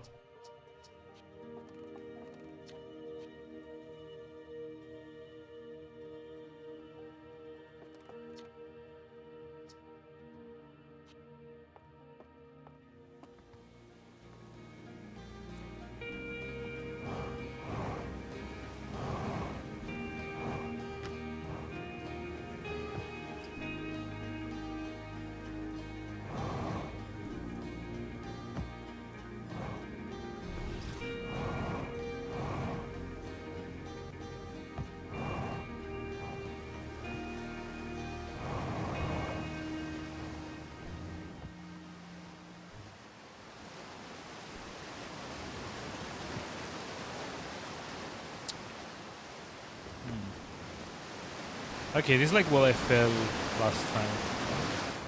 I'm like curious to see like what happens now that I can actually, you know, function down here. There's like a... It's like a note? No. It isn't. But I guess we can try and like going like a bit further in.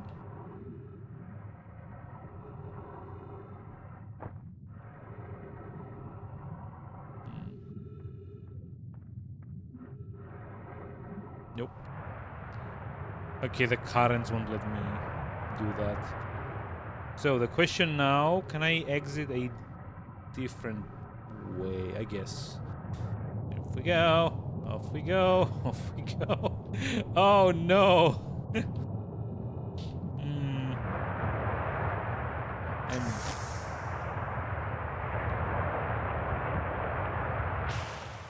Yay! fuck am I? Whew. That was close. I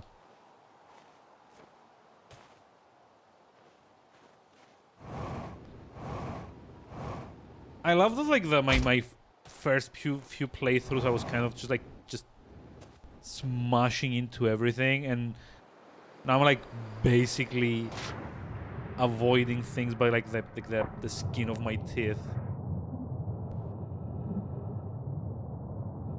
Very curious. Like this bring me? Oh, hello. Oh, this is like a new one.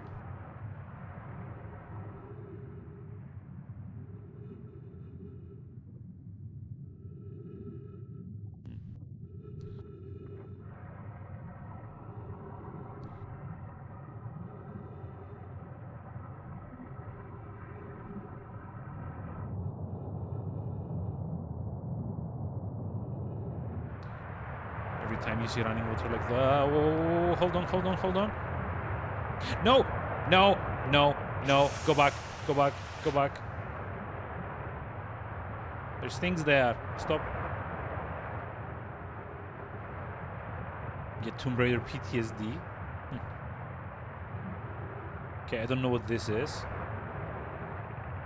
After closer observation, mining site 2 it wouldn't be safe for the native life dwelling in some of the caves.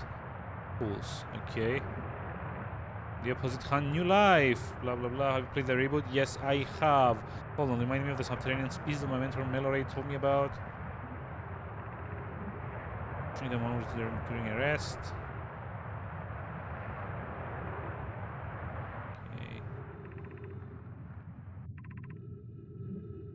Okay.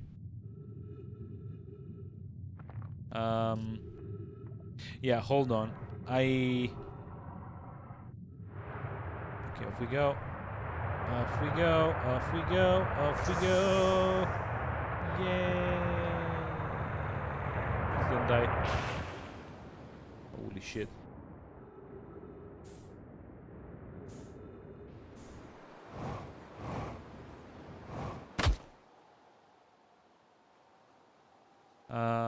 But have I played the reboot? I've actually 100%ed the reboot. So, yeah. Yep.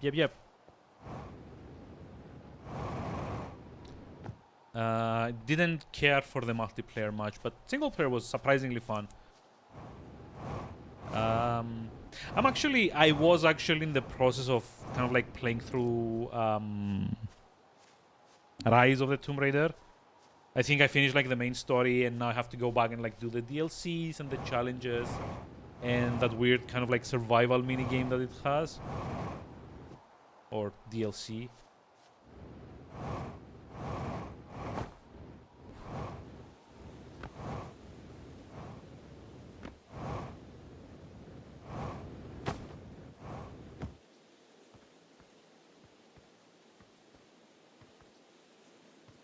Okay.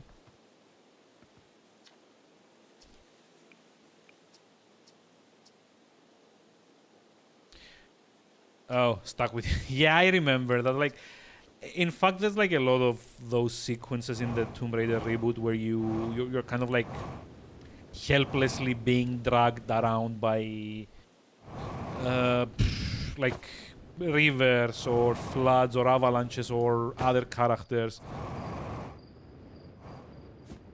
Honestly, it's probably like one of my least favorite things in the game, like all the quick time events that it has. But even so, it wasn't like that bad. It's just like a bit annoying for the most part.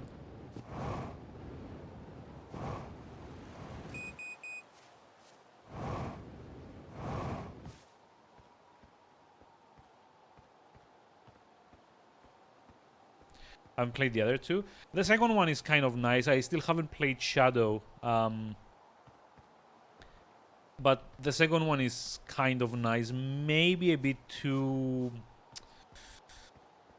It could stand to be maybe like an hour or two shorter, the main campaign. But other than that, the second one, Rise of the Tomb Raider, is decent, actually.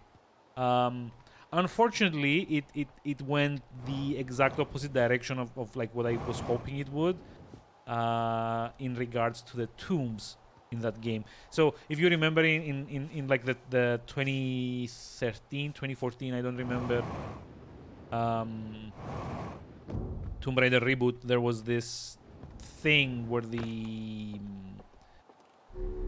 what you call them, like there's like optional challenge rooms that were like basically called tombs in game, and you would kind of have to just like go in and solve a few puzzles in like the old Tomb Raider style of like tombs. Um, and I remember when I played the reboot, I like one of the things that I was saying all the time is like I wish there were more tombs to explore, like more actual kind of like puzzle segments, and maybe like less combat, as like you know counterbalance it. Unfortunately, at least for like Rise of the Tomb Raider, they went like the exact opposite direction, and the puzzles are now like a lot more static. Let me call them. They're like a lot more kind of like set into the story. There's like not as many tombs as in the first one, and there's like a lot more combat. I mean, don't get me wrong, it's still like a decent game, but I just wish they took like those controls, they took that you know the finesse of the engine and applied it more towards um uh what's it called, they applied it more towards like puzzles rather than just combat. That would have been nice, honestly.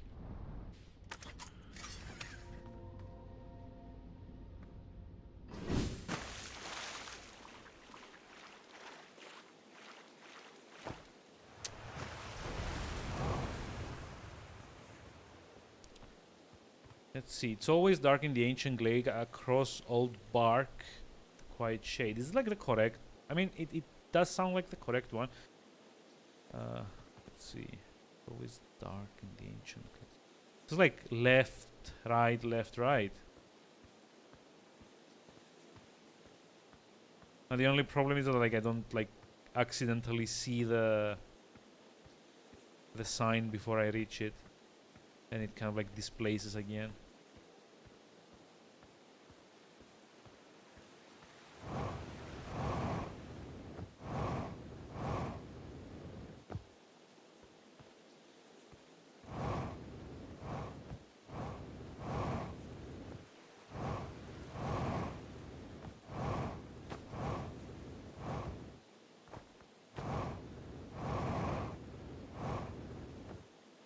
Wait, it's not moving anymore, is it? Oh, it is. Well, hold on. Castle Bark, the ancient glade. Wait.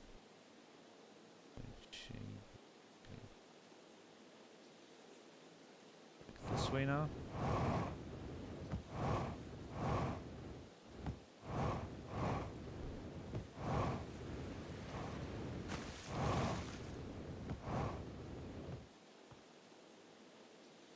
Ancient glades, like this way now. I don't even know like what I'm trying to like solve here, except I'm pretty sure that you need to like rotate, like go around the place in like a specific rotation every time.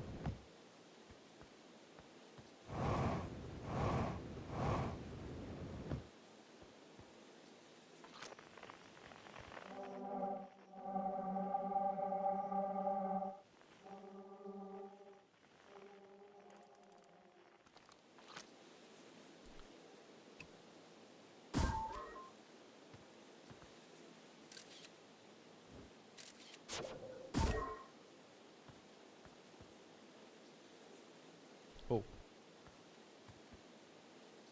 Yeah, it's gone. That's like a neat idea to kind of like track this though.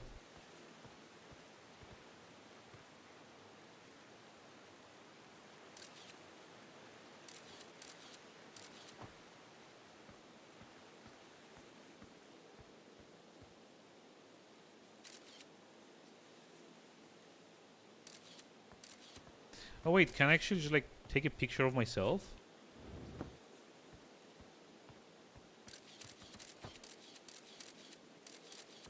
Hold on.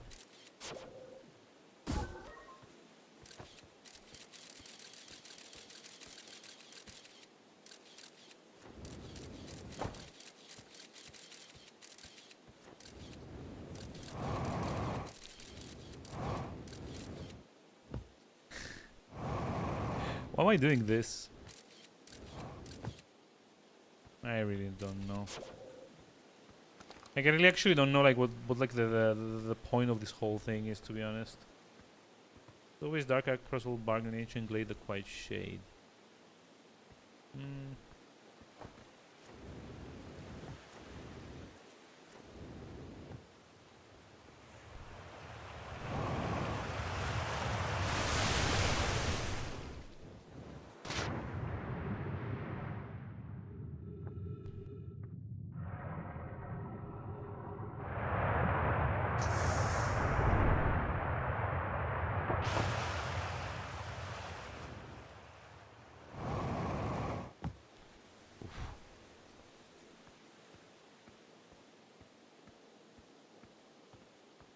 Wait, does everything get displaced?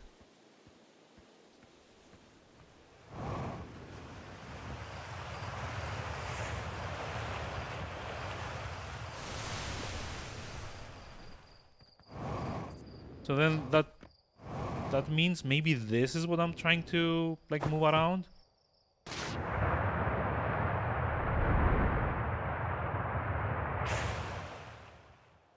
Oh boy.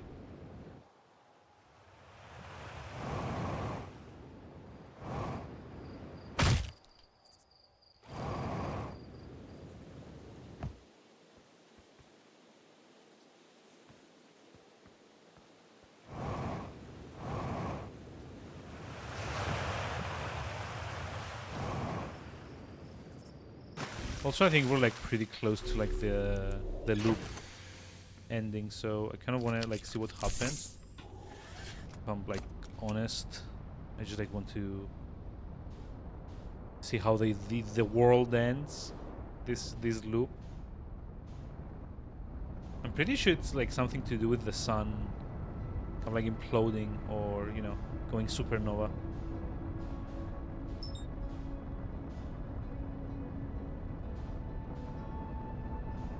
Yeah, it is. It is getting bigger and bigger, at least. It's like that thing over there. That's like the twins. I'm pretty sure that I saw something else orbiting the sun too, though.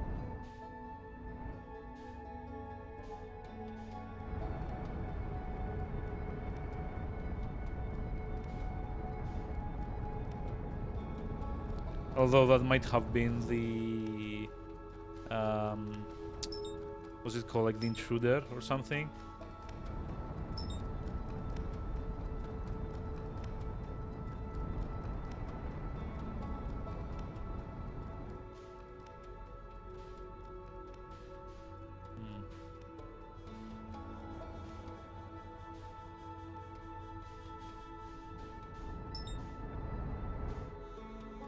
Big red sun. I mean, yeah. It's like dark bramble. There's the interloper, not the intruder. So that's brittle hollow. That at this point is probably just like hollow. the brittle part's gone, I assume.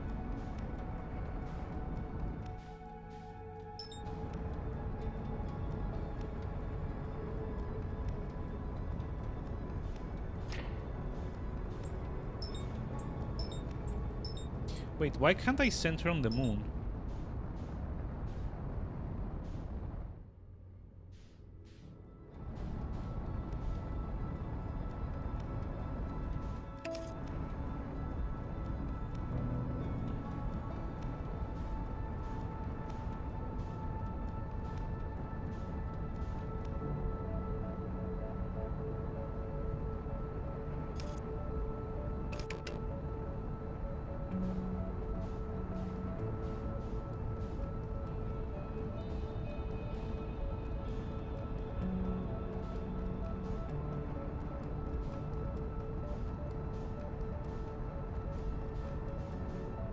No.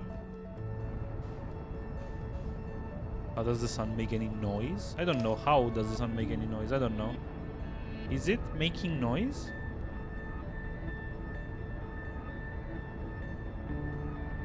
All I can hear is the music.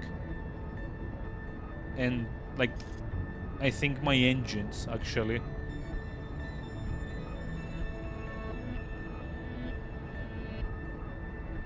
With that thingamajig, I could hear things. What, like the signal scope?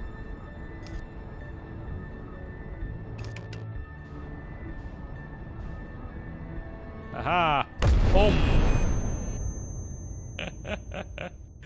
I really just like wanted to like see what happened if you crashed into something.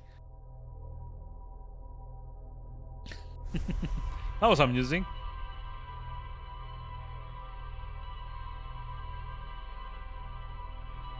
I mean, yeah, you can actually see it in like the flash forward that like the sun changes like color the more you go into like the loop. So I guess like the deeper like orange / red it gets, the more like close you are to the end of the loop. That's on one way. It is. It is. I kind of feel like the need to like fool around though, you know? I don't know why. It like feels fun to do that. But I'm pretty sure there was something on the sun, like orbiting the sun. And oh, it's like the twins. There's that thing over there, see?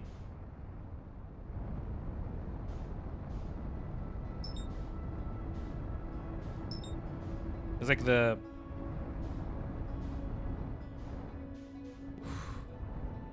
Wonder if the sun's gravity is gonna like pull me off. Try landing on it. I don't like the smiley bit.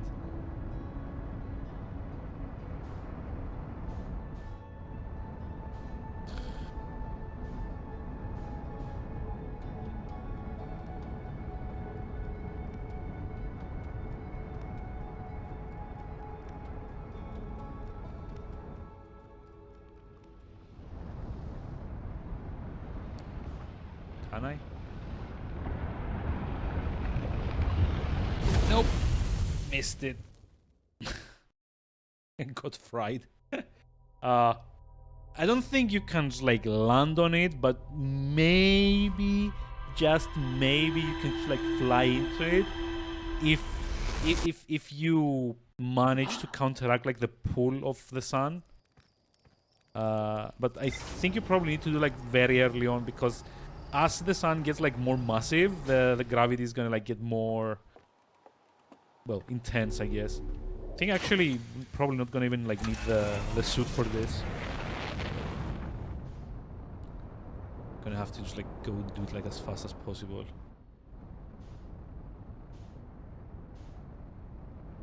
Landing it, yeah, that's what I am trying to do, because like you can't really like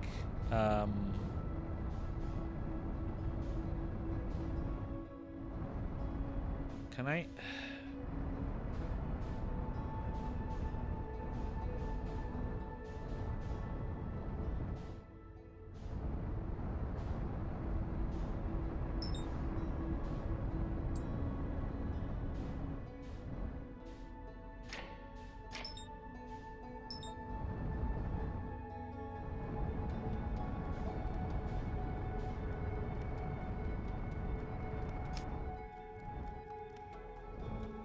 So I played Elite. Yes, I've played Elite.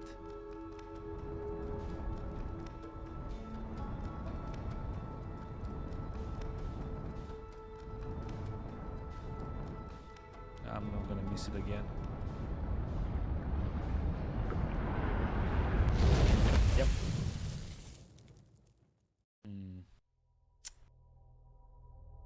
Eh.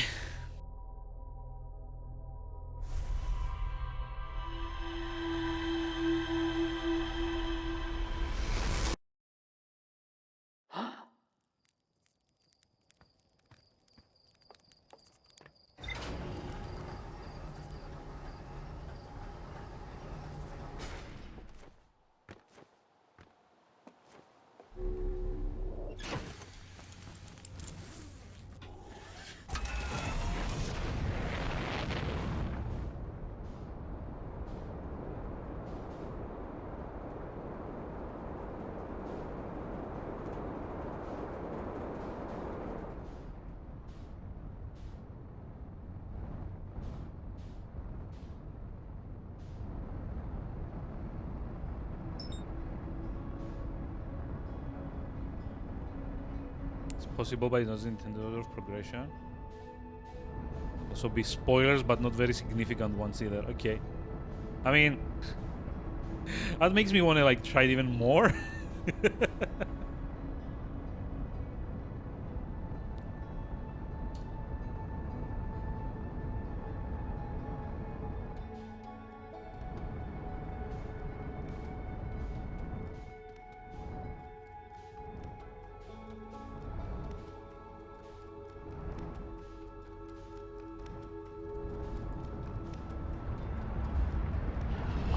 Nope. Definitely not this way. That's like very hard to like, you know, make it like a, you know, edge it instead of just like crashing into it. Because it's also like moving on its own as well. That's kind of like the hard part. Oh, it's significant, but yeah, like I saw like I wouldn't understand the significance right now. Yeah, fair enough.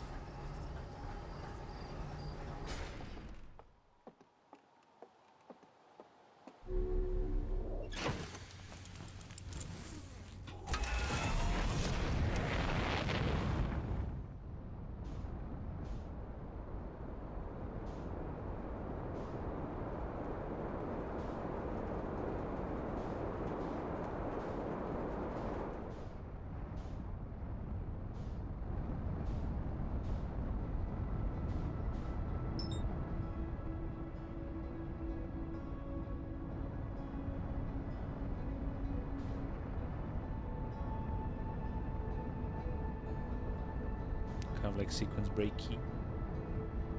I mean, fair. Fair. Uh-oh.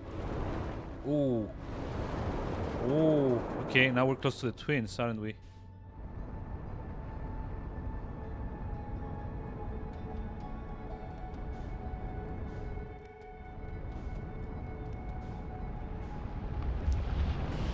Ah!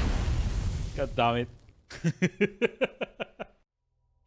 If I were a bit more to the left, I think I would have crashed into it at least.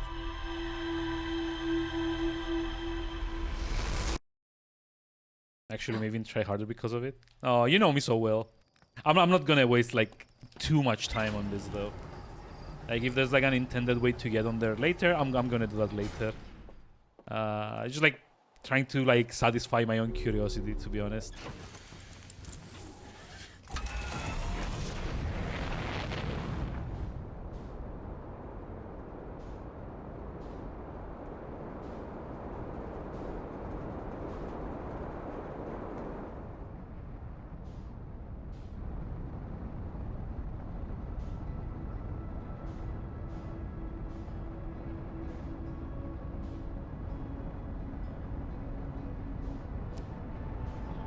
Come on.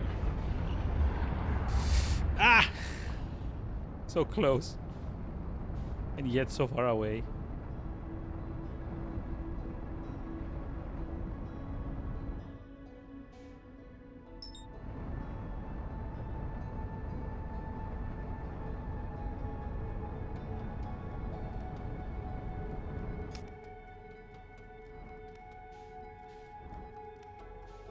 That was so close.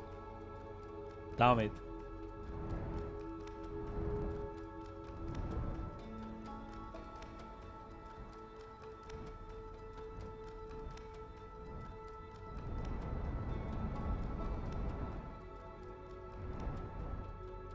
I need to get an orbit around the sun. Yeah, but that's the problem. I can't really like get an orbit if I'm not like if I don't have like visual to the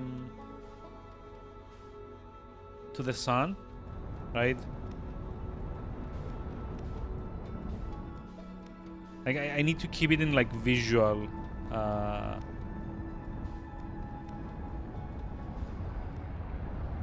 Range. Hold on. Might be a bit better this. Nope. I slung myself too far. Oh.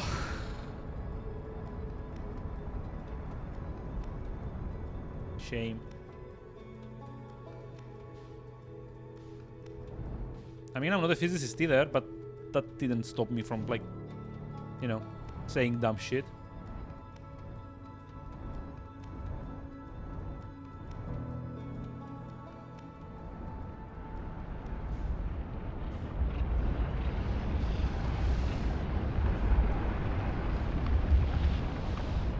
No. Again.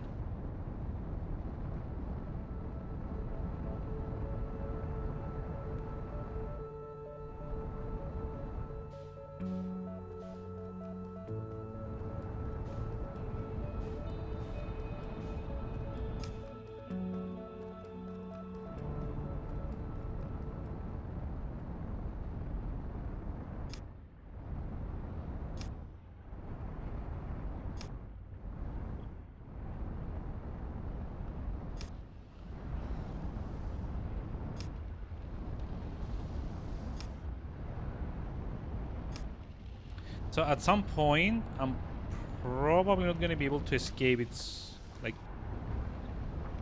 gravity, and I think I'm already at that point. So I'm just going to hope. I think I'm, like, too early. Shame. So close. God damn it. So close.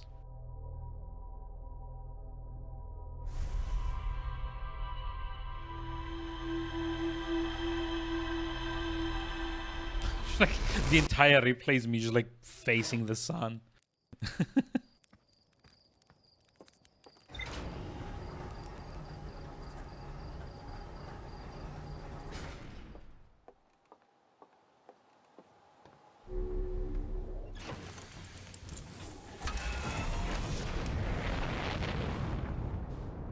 Found the main game.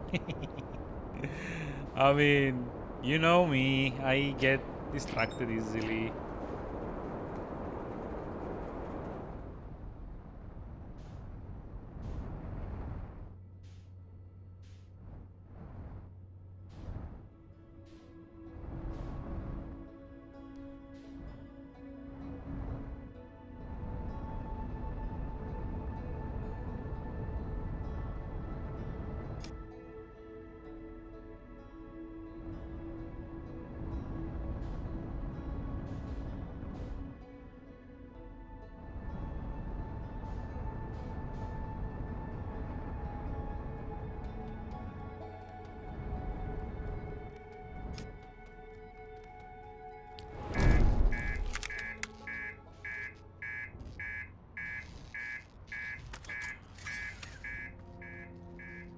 But yeah, I guess random moon is random.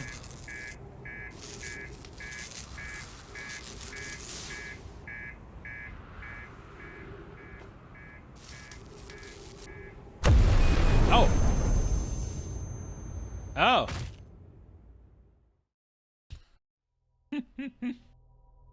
So I think the core got damaged, and I should probably have repaired that first, which I assume is also like the beeping sign, the beeping sound that kept like going on. Yeah. God, this game, dumb. I don't think 20 hours is like enough. Wonder if you can knock the moon off orbit. I mean, I don't know. Like if the physics are like decent enough, you probably can. So where was the moon again? I guess if I can align it well enough, I probably can. But I don't know if, like, I doubt that like the speed you'd need to do that would let you, you know, survive. That's it, right?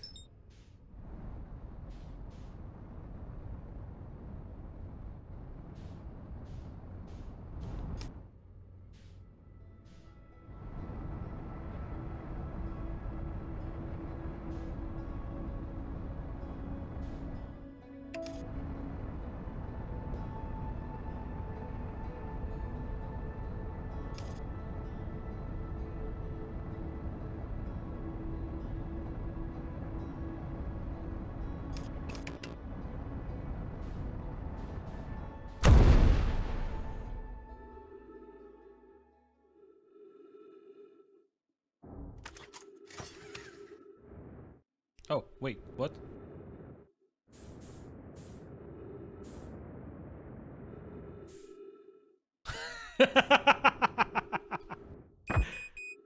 Well, I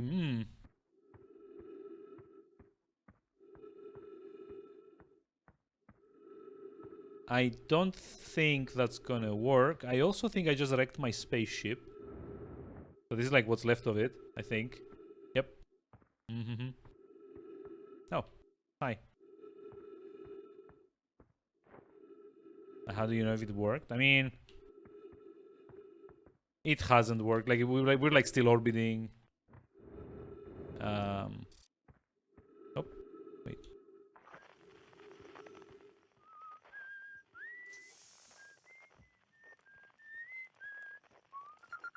Oh, hey, it's the guy that I didn't find the first time around.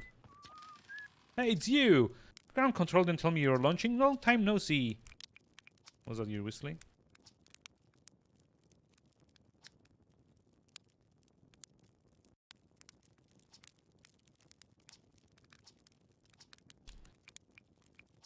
Seems lonely up here. Let's see.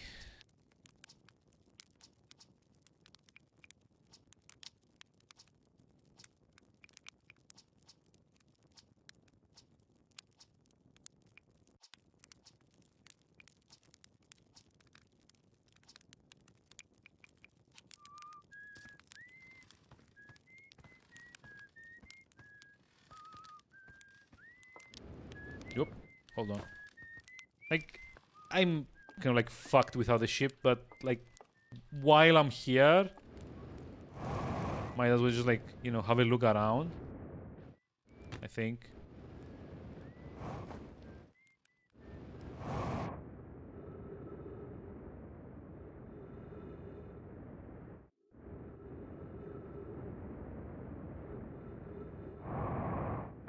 Okay, this is like the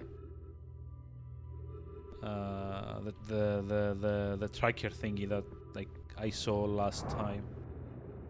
So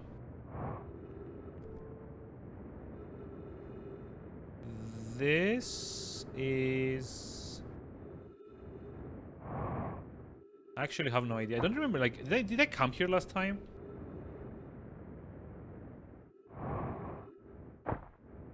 Oh, hello. Refuel jetpack.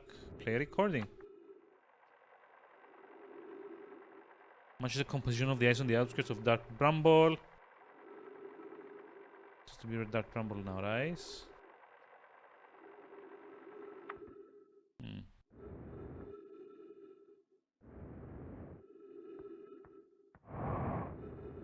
It's like a 9-minute speed run.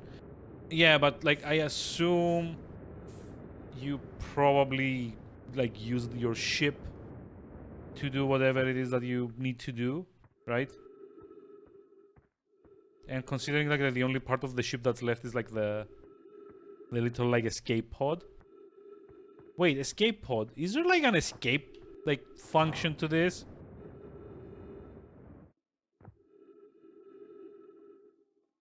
Master alarm. I don't know what that means. Like if it's like up here somewhere.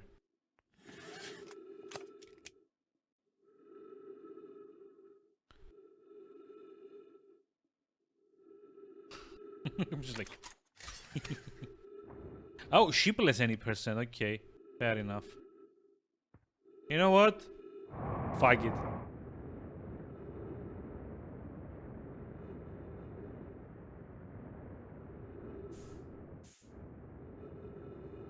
I was like, launch myself into space and hope for the best. Or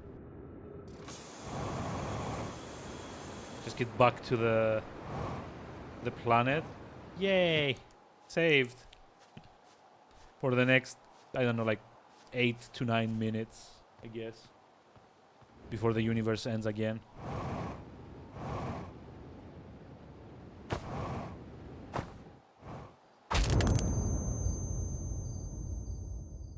Or not. Maybe we can die of full damage.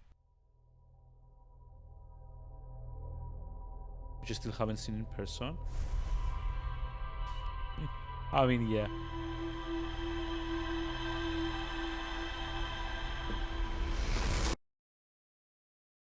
I mean, it's not like a total loss, this loop. Because I did get to find the guy that was on the moon. Like, I hadn't actually found him last time, so... There's a silver lining there. So yeah, like, isn't it like an emergency? Like, it says master alarm, right? Oh, I guess master alarm means the... There's an eject button? Really? I'm actually curious to see it. But anyway, back to what we were doing, which is... Well, this.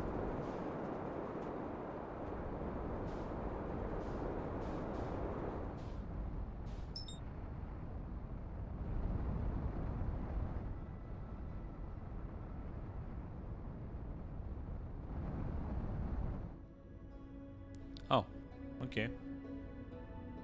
Raise eject cover. Wait, is it this? Do I dare do it? I don't know. Probably not.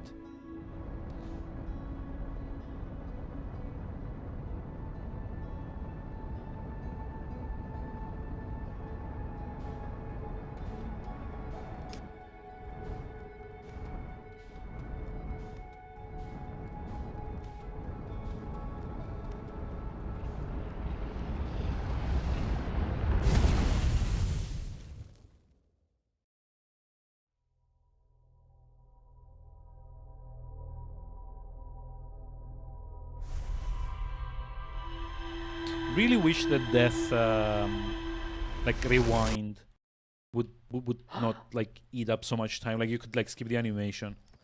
Like okay, I get that you need to kind of like reset the state of the world, and that maybe takes time, but.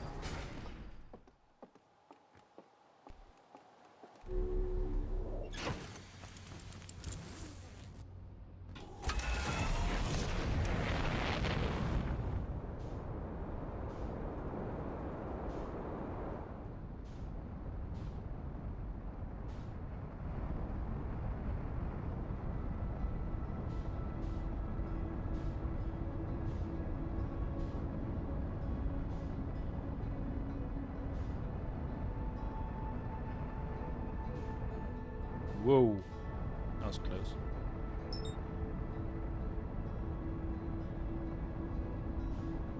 Oh boy.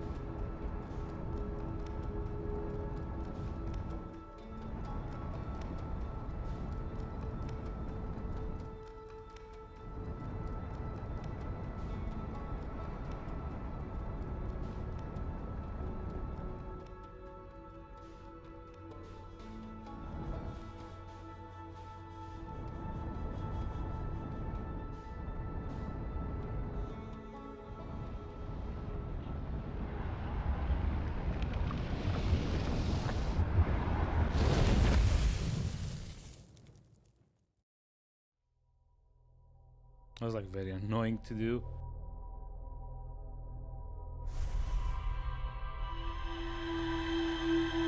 Whoosh, yeah, for like the 20th time.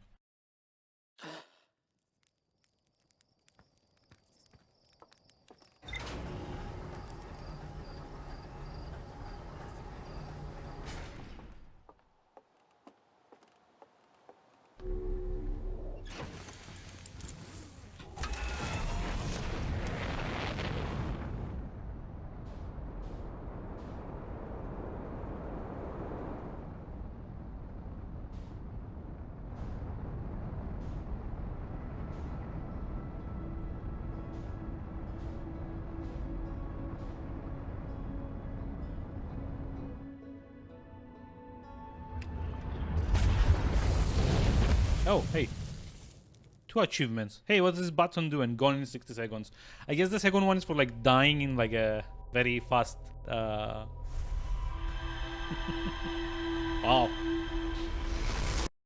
That was like a very, very fast loop there.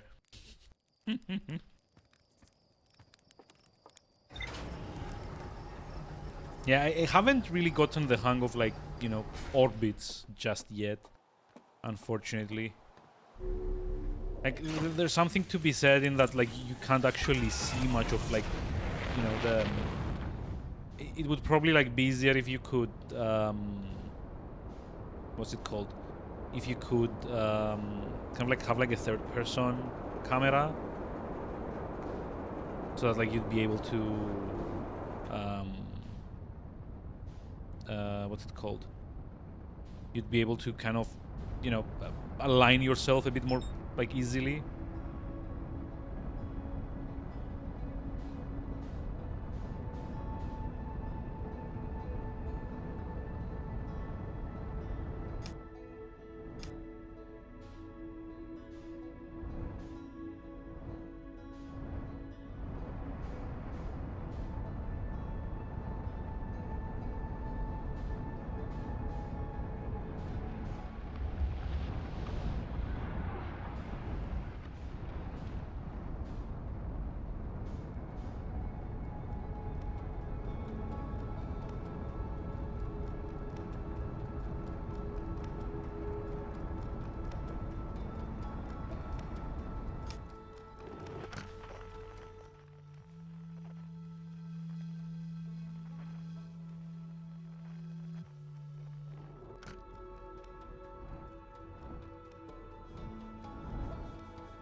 Oh, barely missed it. That sucks.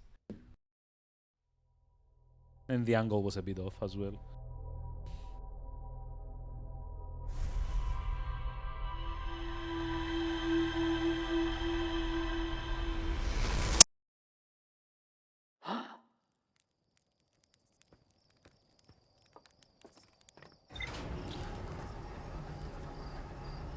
Good stream, good stream. It's like 2 hours of me crashing into the sun.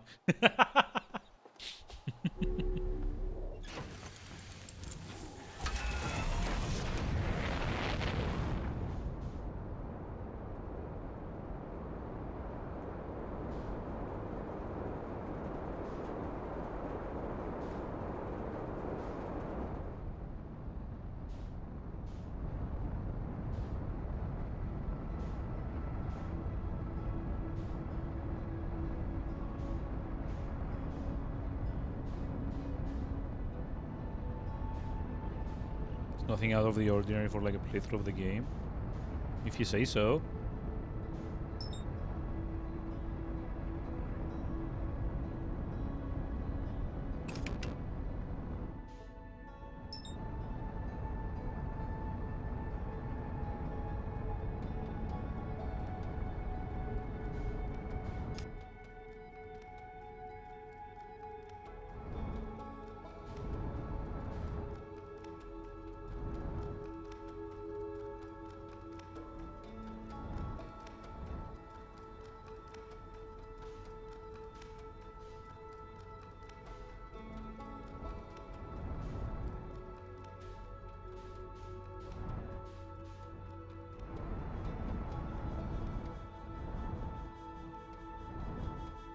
I'm like a moth. I mean, yeah, in a way, that's kind of correct.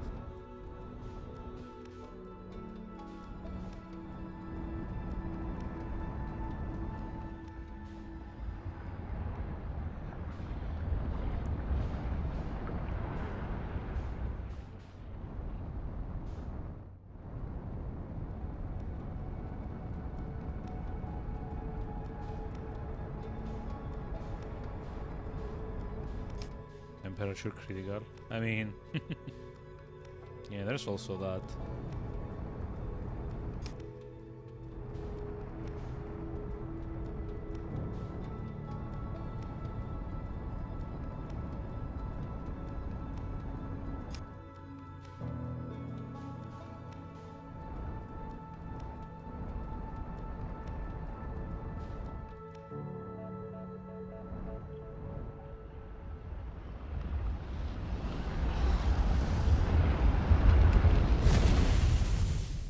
God damn it.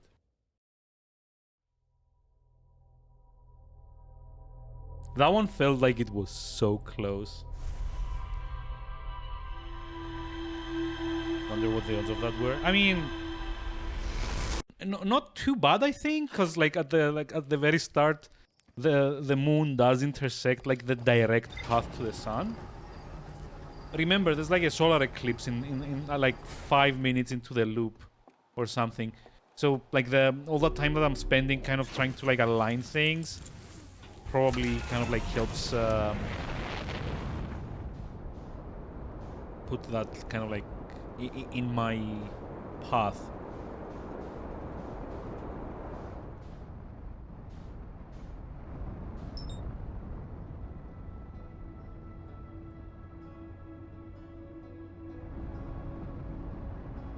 To go back and clip that. I mean, feel free. Don't do anything exciting. No one has ever accused me of being exciting, to be honest.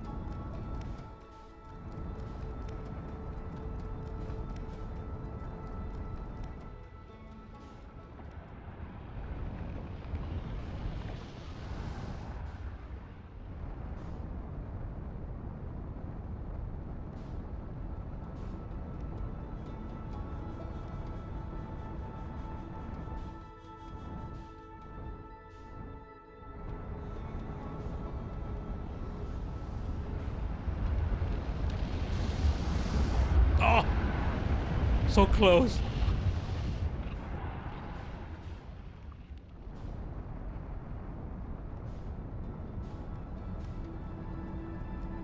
So close. Damn it.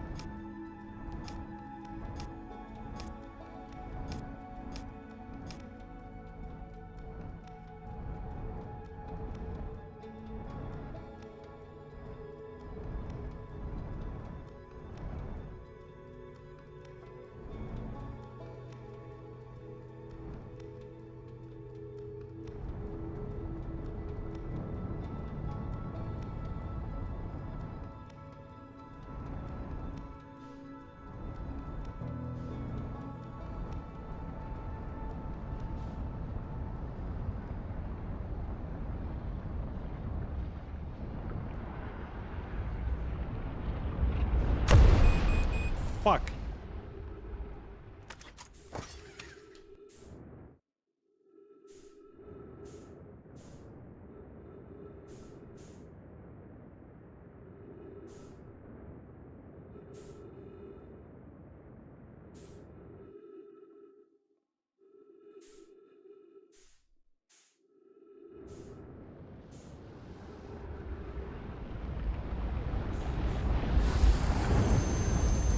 Well, I did slam into it, so that's like an improvement.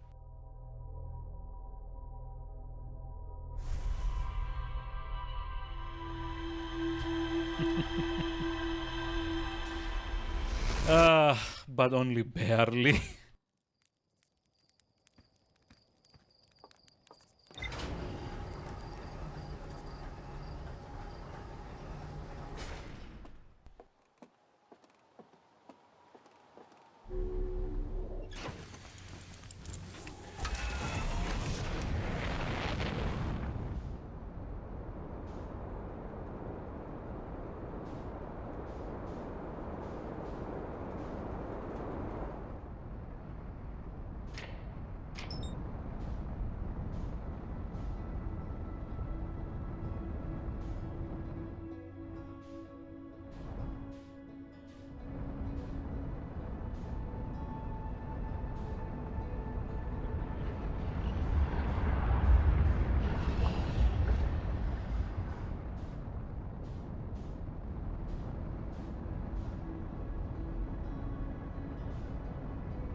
Hey, thank you for that.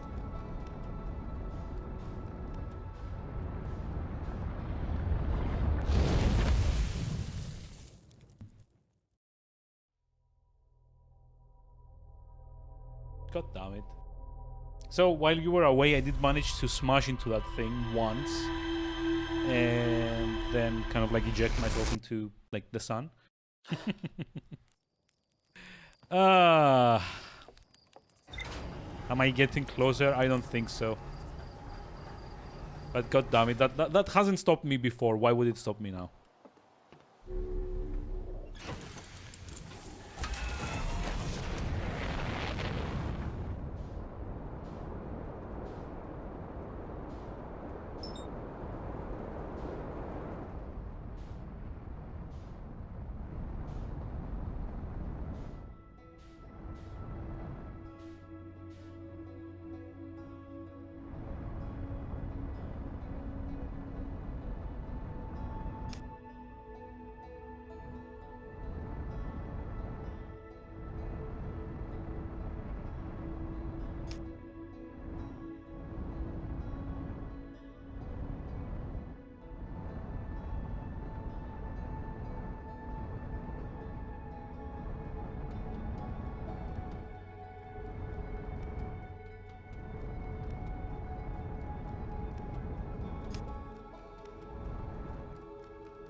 I think like this is like my best bet, trying to like equalize the balance it out a little bit, and just like let gravity pull me down onto it as it's passing by.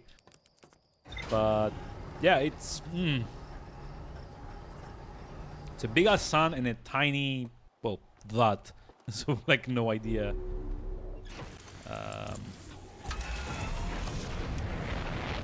If what I'm doing is like actually even like plausible, feasible.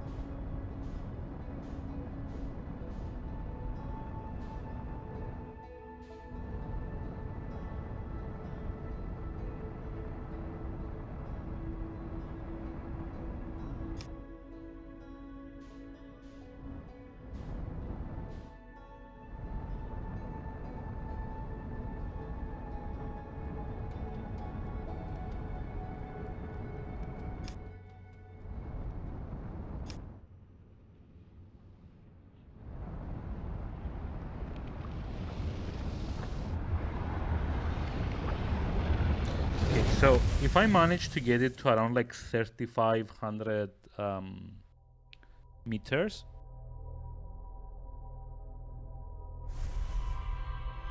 or like 3,000 even, I think 3,000 might be a bit better.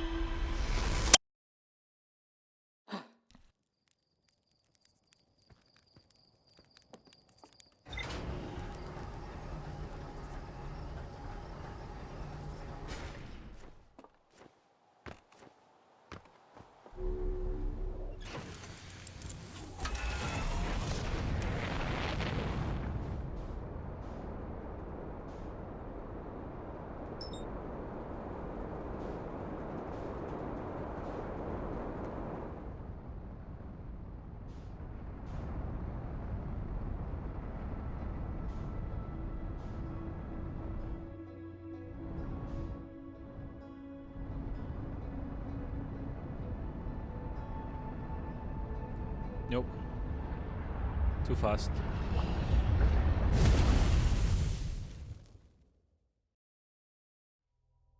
Ugh.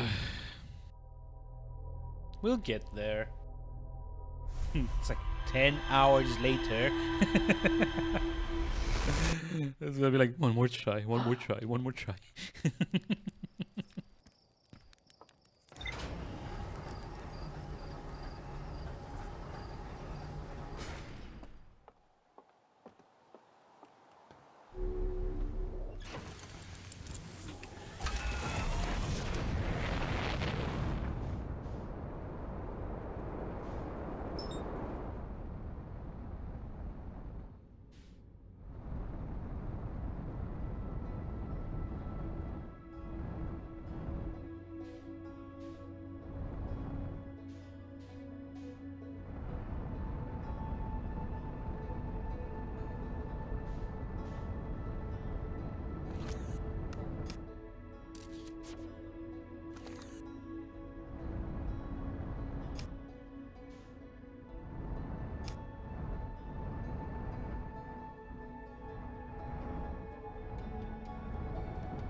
Oh, so close.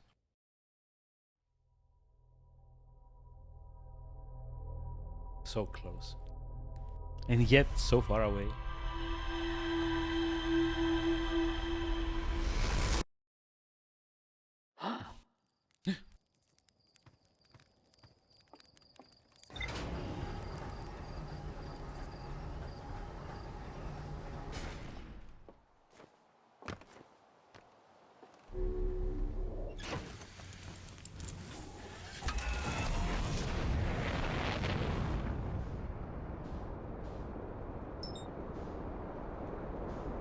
Guess I need to add a new counter. Yeah, but that would like make it tilt by the end of this game. Honestly.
Oh, let's see how many times we can just make ourselves fry.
I should have waited one more pass.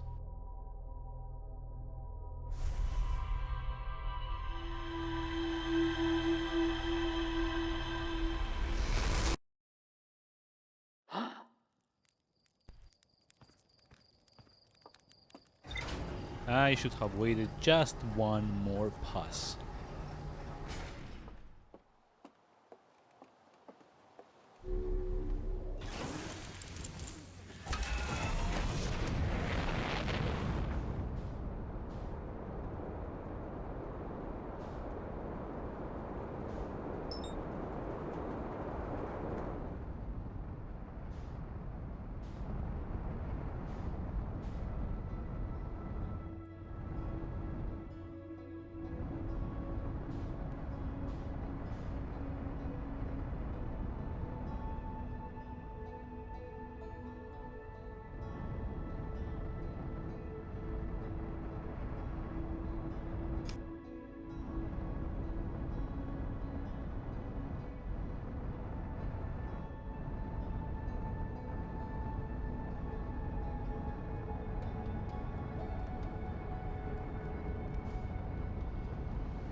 Oh, so close.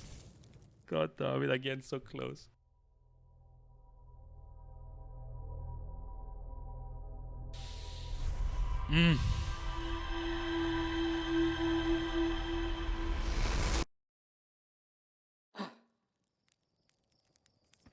So freaking close.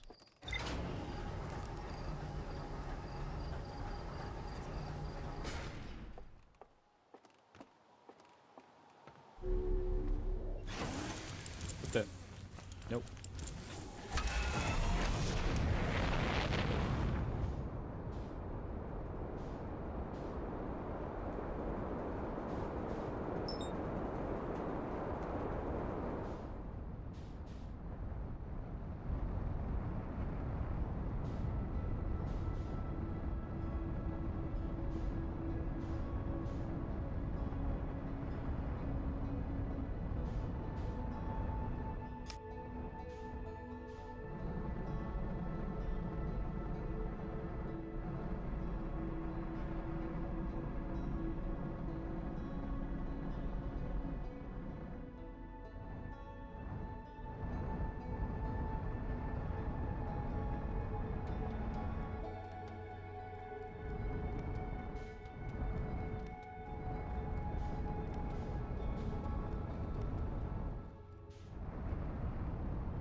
Let me know when this starts getting boring, or like when it started getting boring.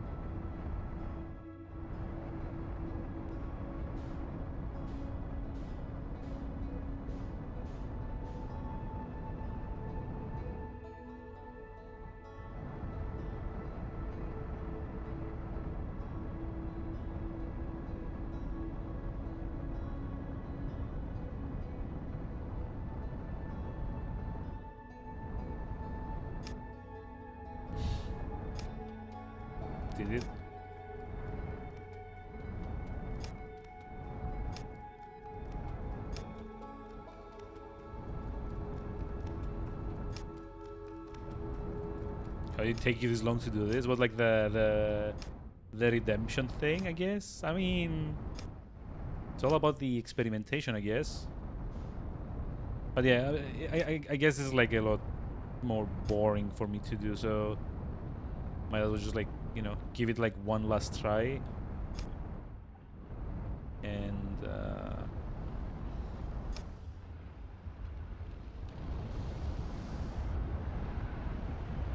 these are lined glasses.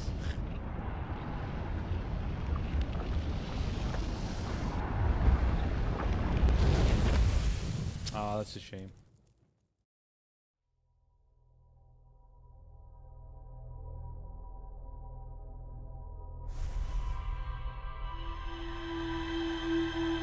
I've been more or less trying to land on the sun for like the last 2 hours. At this point, I just saw like the time, and oof.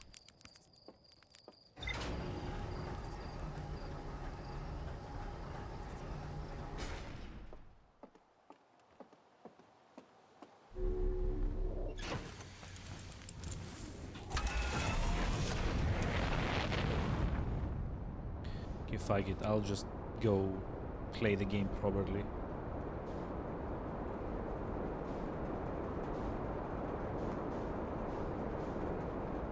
Ish. So it was like the twins. At this point, anything I find there is bound to be disappointing. I mean, yeah. Yeah.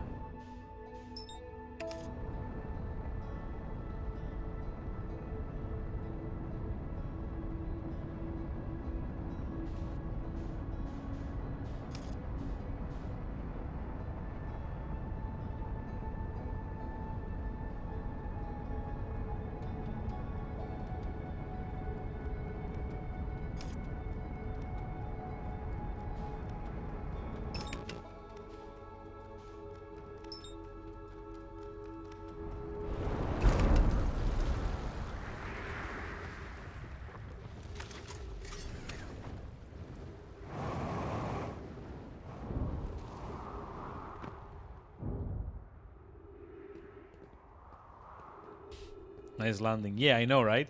It's just like nice. It's like the best landing ever. Oh, hello. I didn't realize there were like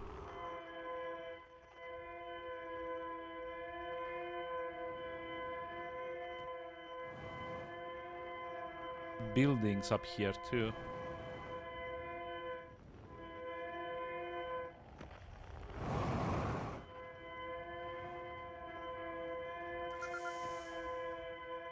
Escape pod 1. Frequency discovered. Distress beacon. There's like more? Oh, there's more. There's like one of the twins.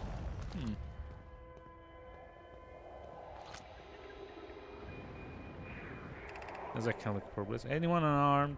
Wait, what? Where's the text? Where am I reading the text off of? It's not like this thing, right? No one was badly injured from the escape pod's impact. We're incredibly fortunate. This is good news. Have we heard from escape pod or escape pod 3? No, I'm unable to make contact. My equipment can hear the other two escape pods' distress signals, however. It's any comfort, both pods must be structurally intact. Touch, the moon is approaching again. Everyone brace yourselves. The volcanic moon has returned. Oh boy.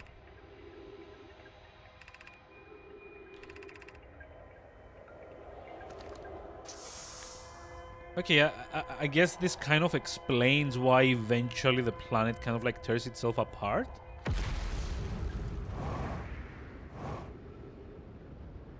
So let's see what's in here then.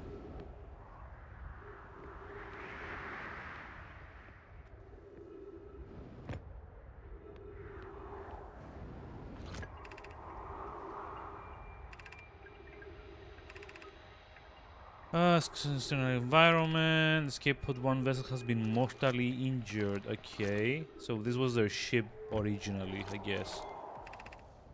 Emergency escape hatch. Oh. Ooh. Okay. So was this how I was supposed to like get into the core like originally?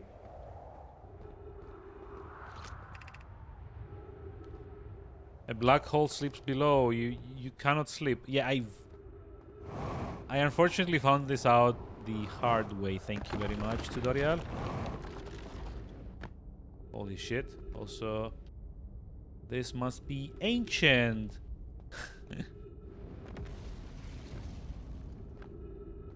Yeah, we've been in here. This is like where we raised the Black Forge or something. There's no little to no supposed. Yeah, but I mean, like the intended way to lead players into this area. I mean, temporary settlement is finished. Okay. The fuck? Oh, that's a lot of things to be happening all at once.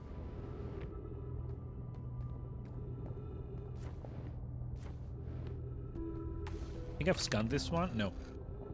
Ability, less temporary shelter.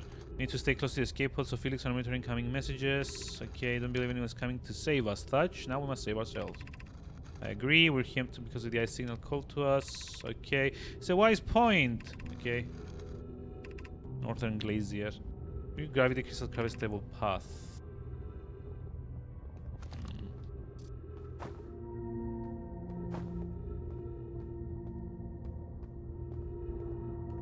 Okay, so I guess this way takes you to the North Pole? Oh dear.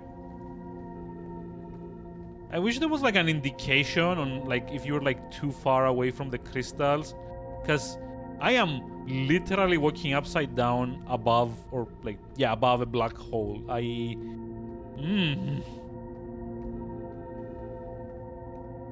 mean, it only goes to show that like you don't need to play like a horror game to feel stressed as fuck, because this is also doing it for me, and in like a bad way too.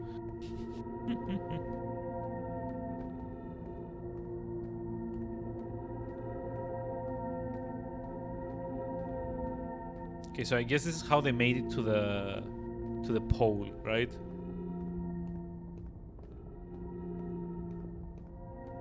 By the looks of it. Uh-oh. Oh no. Oh no, this is where... Oh, never mind.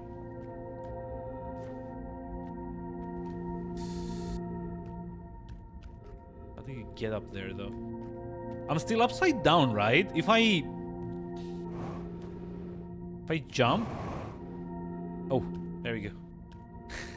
God, I was like... I'm just like gonna, like, fall up to my death. You managed to land on that thing? Nope, I instead managed to crash on Brittle Hollow. Much easier. Uh-oh.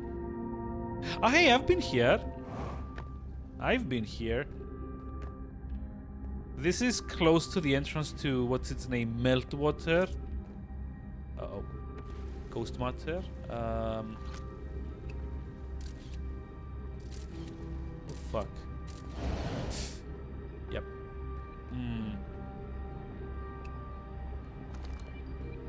So we can't actually go through there for now.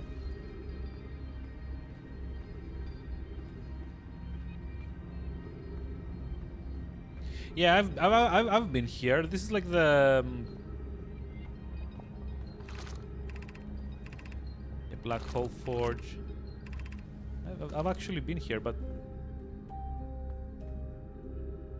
I mean, this is kind of curious. There was no ghost matter here the last time I was around like this area. 3 minutes oxygen remaining, and I really need to get to Meltwater now because like I'm almost out of oxygen too. Does the game randomly set like where like ghost matter is gonna appear, or is that like also based on like the same time cycle like the rest of it is?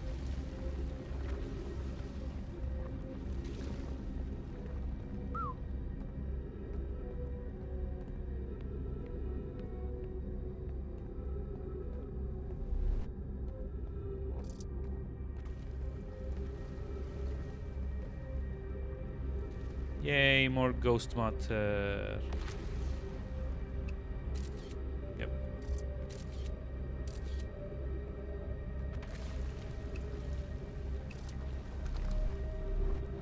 Guess the only way forward is up. And hope there's like something like a tree around here. Eventually. Oh, there we go. Hey, oxygen. Yay. Save for now.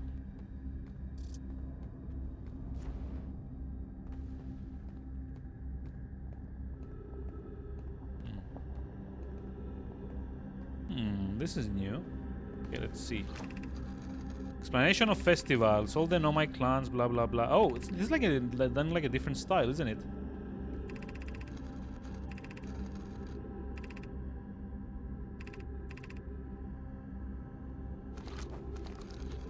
Okay, let me.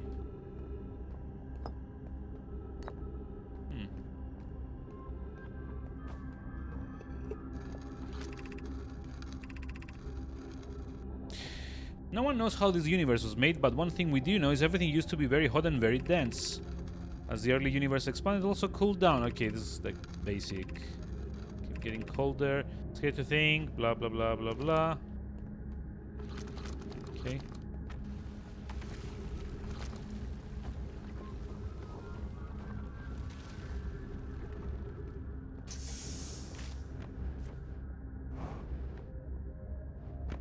I mean, I assume it's not long before everything kind of like collapses in on itself. What is a year to speech that doesn't bounce a single point? Oh, I mean, what is a year? Who knows?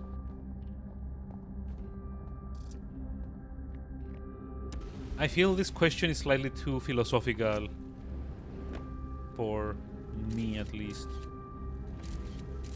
Because like ghost matter there.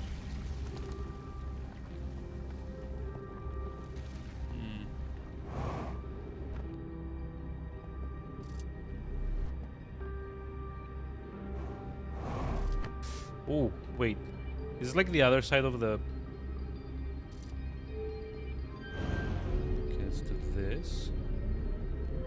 Yeah, I think this is like the other side of that place.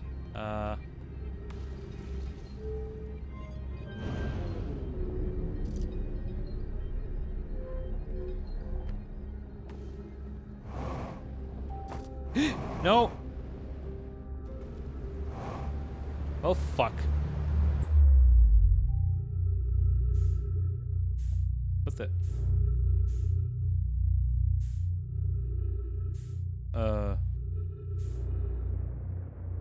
Huh?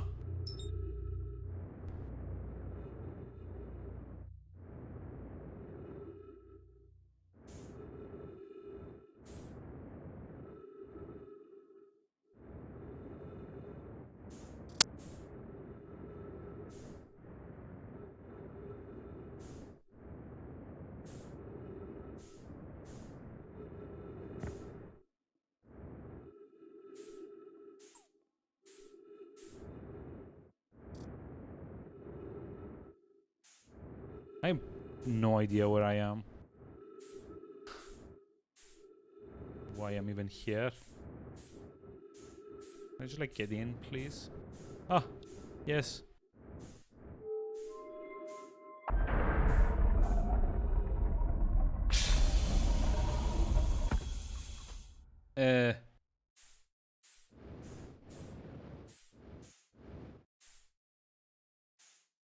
I'm confused. I've got questions and I don't think I can see answers around. Oh, there's gravity here.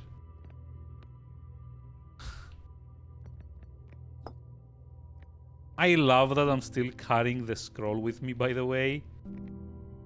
Which is like the only reason I'm in this mess to begin with. Welcome to the White Hole Station. If you fell through the black hole by accident, this warp tower can return you to Brittle Hollow. Every warp tower is tuned to a specific astral body. The tower's warp can only be used during the brief window when the tower is aligned with its corresponding astral window. You look up while the station is rotating. You can see its alignment happen with the astral body directly overhead. Okay. Must be standing on the warp platform to the floor during this alignment to be warped. Oh, there. Okay.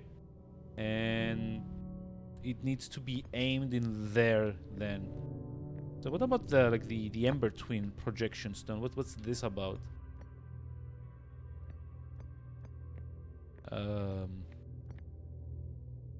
Oh, wait. Is this like the alignment? Does this mean like I need to wait for this to like align with that? Actually, I think it does. Yeah. Like takes you down. Okay.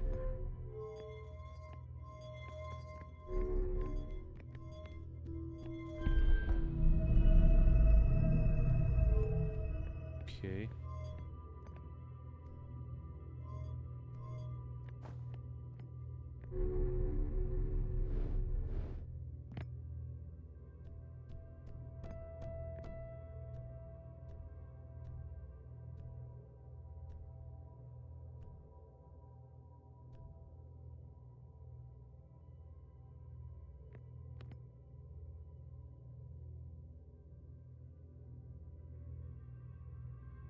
Wait, do I need to stop it to do this? Or will it like automatically teleport me the moment it aligns?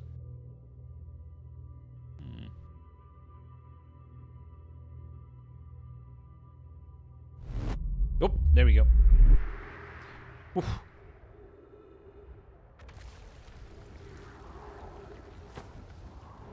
That's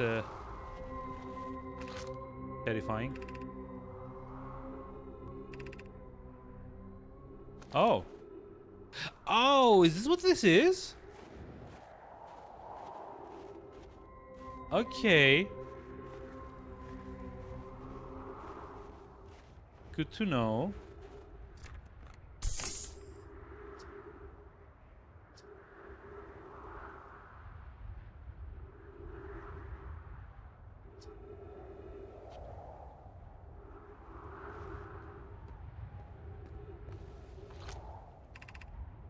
The Hanging City. Below, 50 meters.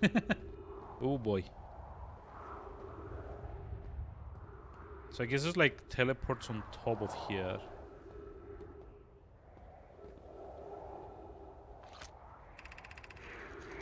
So Hollow. I just warped here from Whitehall Station. Our design worked. Okay.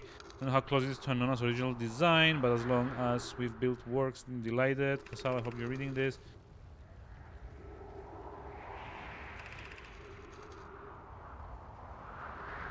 What problem? Until Kasawa. What problem? Like, it doesn't say what the problem is, though. Ooh, hello.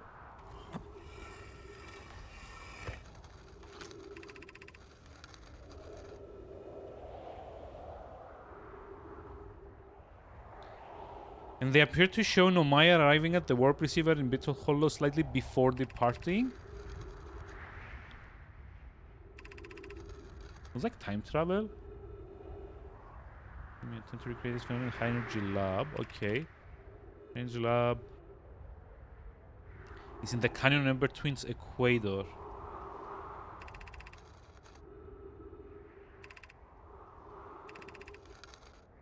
Ember Twins Equator. Okay, so I guess that's where we're headed. Oh. What's that thing in the background?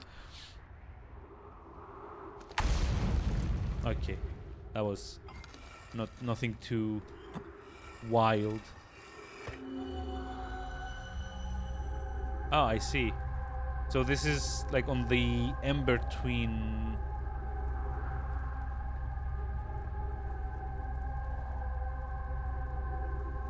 Ooh. The fuck is that?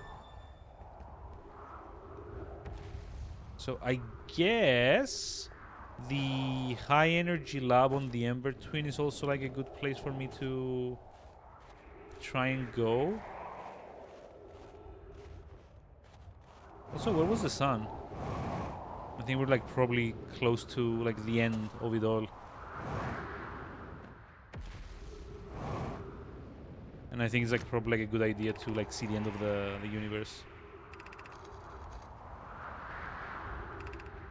He's going to try to shoot his face. And a playful moon, violent friend.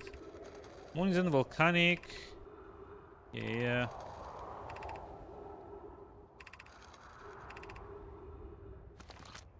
Hey, G Scorpion. Hi, how's it going? How are we doing today? How are we doing? I mean, been better, generally. Having fun with this game, though. So there's that.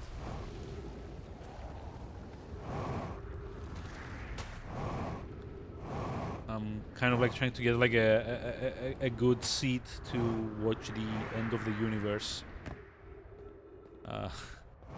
As it's about to begin happening. It's like dark red now. It can't have... Uh-oh. Fuck. It can't actually have like much more lifetime left. Oh, there we go. Here it comes. Here it comes. Everything gets pulled up. Eek. Yep. It's like the other side of the white hole.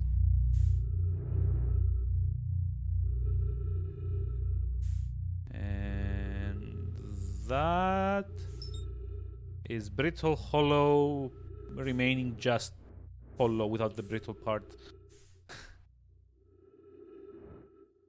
Okay, I'm like a bit hurt here though, so I'm kind of like worried that like I'm gonna like get like fall damage.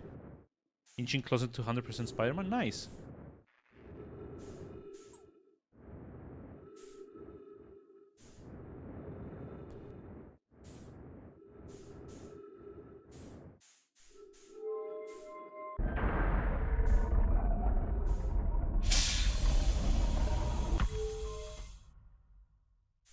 Personally, I'm kind of at the moment, well, not at the moment specifically, but generally attempting to get the like what's it called, like get through like Yakuza 0. Was that my ship? I don't know. Was it? Maybe. Like I'm gonna have to assume like at some point it also fell through the black hole, or like the remains at least also fell through the black hole, right?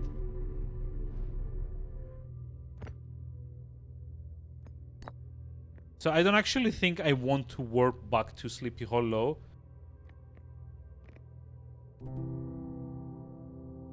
But considering there's like not a lot of other places to go to, might as well.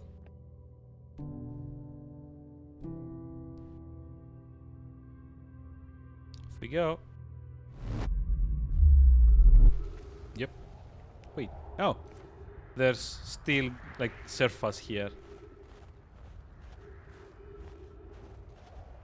Or wait, am I back in time? Maybe try to watch the end for once. Yeah, that's what I was trying to do when like the ground kind of like gave way and I like fell through the black hole again. Oof. Yeah, there can't be that much more of it left, to be honest. Now, assuming I don't actually get pummeled by like lava. So I think what I'm seeing happening here is, as the solar system sun is getting more and more massive, the brittle hollow here is like a lot closer to the sun now, which is why it's like bigger. It's not like actually like growing per se. I think it's more like the... Oh, actually, you know, I'm like very curious to see if there's like any projection now there. Oh, there is. That's weird. There shouldn't be. Oh.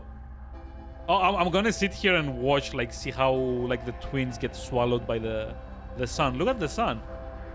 4 achievements left. Oof. Good luck. I don't like it when games do like ultimate difficulty playthroughs.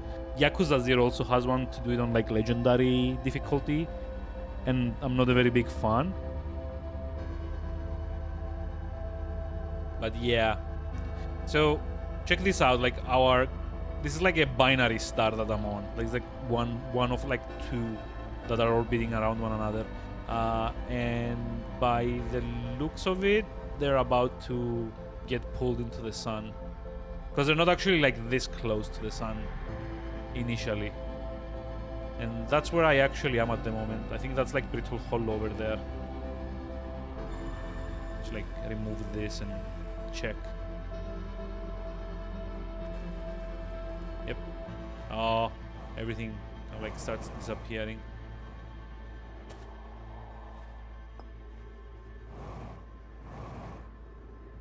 You can combine New Game Plus with like the big difficulty. I mean, maybe. There we go. Here comes the supernova. Boom. And that's it. Goodbye, world.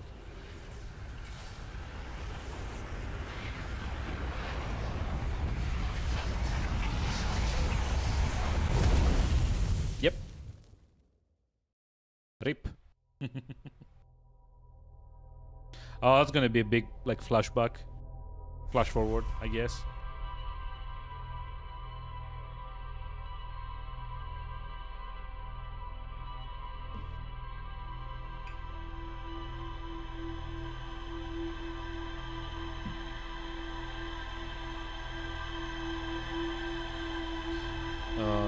What's the time now? Oh, cool. Better than the Angry Moon. I mean, debatable, but sure.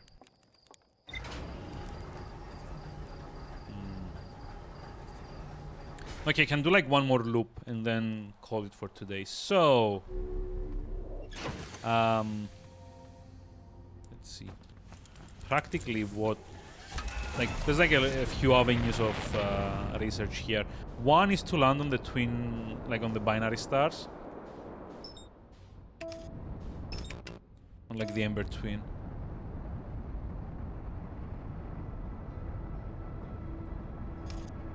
Let's see if I can make it, because that's like where the high energy lab is, right?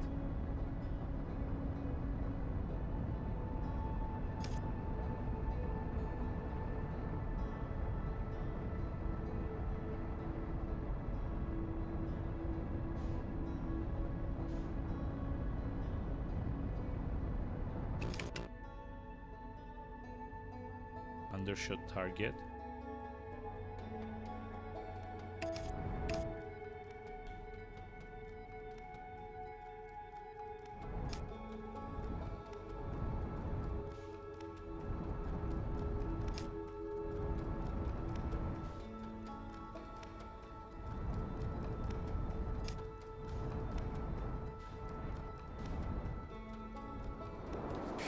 Ah. Fuck.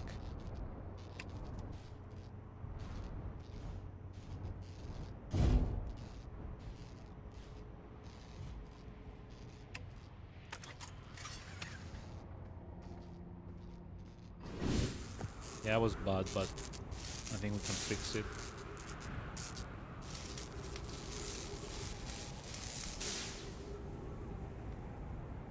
Okay, so we are now on the Ember Twin. Oh boy. That's a bit of like a weird one. What the fuck? Oh no. Oh no. Oh no, no, no, no, no. Wait, is one twin shedding water on the other one?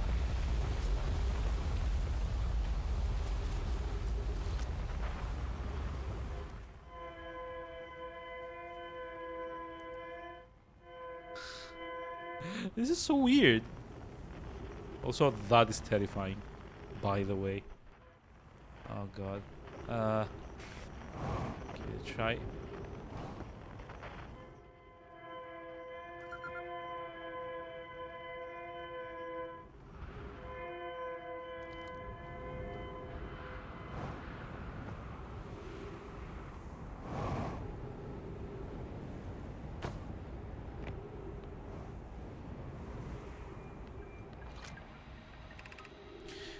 We need status reports of all systems, but initial things first. Everyone unharmed. Our escape pods passengers are afraid, but physically well. Anona, everyone survived the crash. It's a relief at least. You have my gratitude.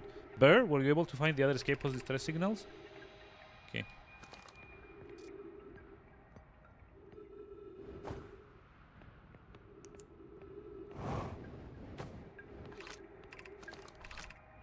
Escape pod 2.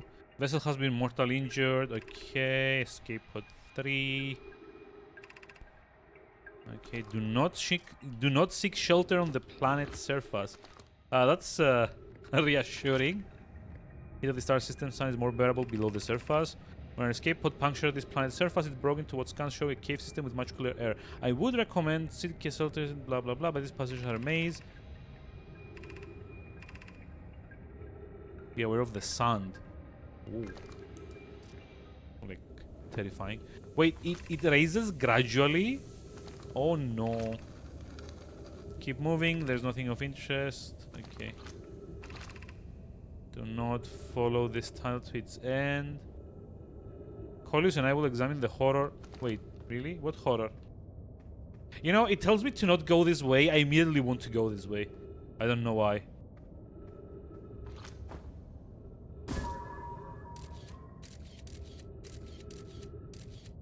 Oh. There's like like one of those angler fish things. But how do I get through?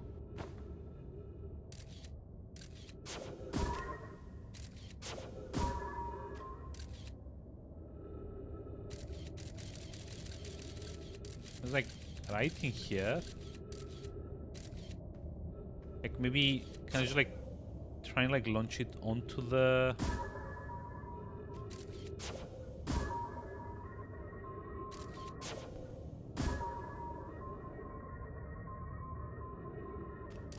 Oh, anyway, like I don't see like a way into there from this side. So might as well just like go back this way.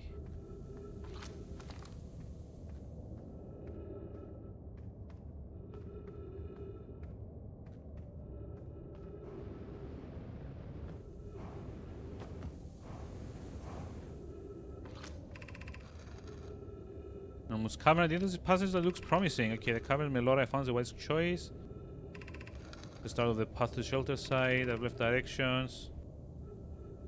Oh. It's like timed?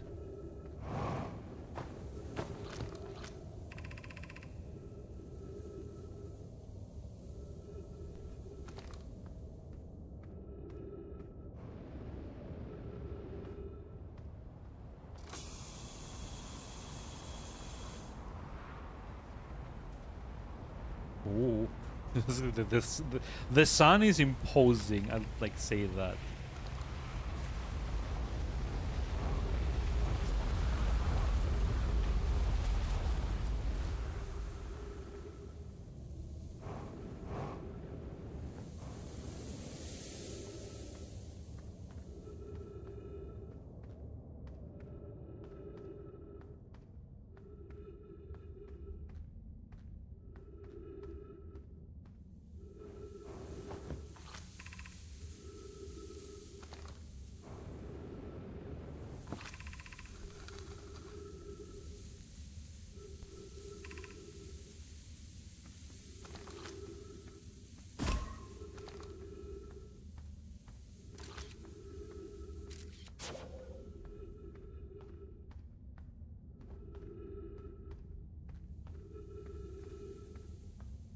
Okay, it's like take a left here, right? Oh, no, never mind. Take a left here.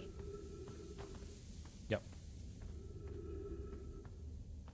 And then when you get to the room with like all the stalactites, like try and like climb somewhere. Oh, this way. I guess. Yes?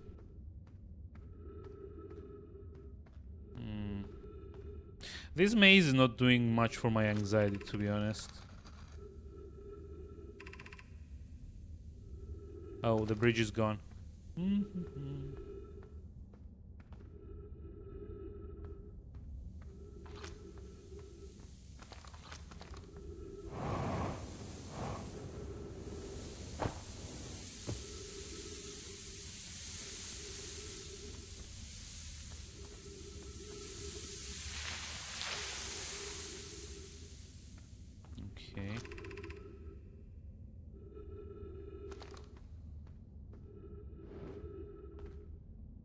Oh god.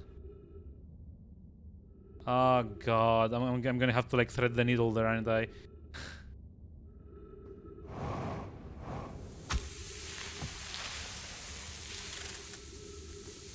Close enough.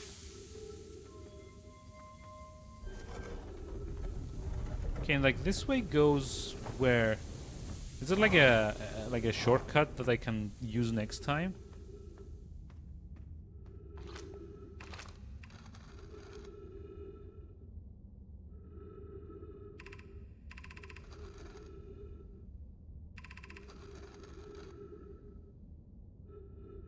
Okay. Another entrance to this cave.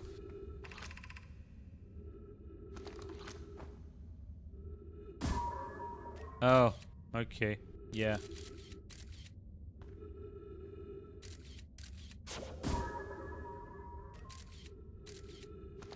Hmm. Fair enough. Anyway, let's just like go get in for now. Before everything kind of like fills up with sun. And this, I guess, is the high energy lab. Anglerfish fossil overlook. Oh, okay, no, there's not. It's not that. But oh, dear God! Look at all of this. Skeletons everywhere. This is reassuring.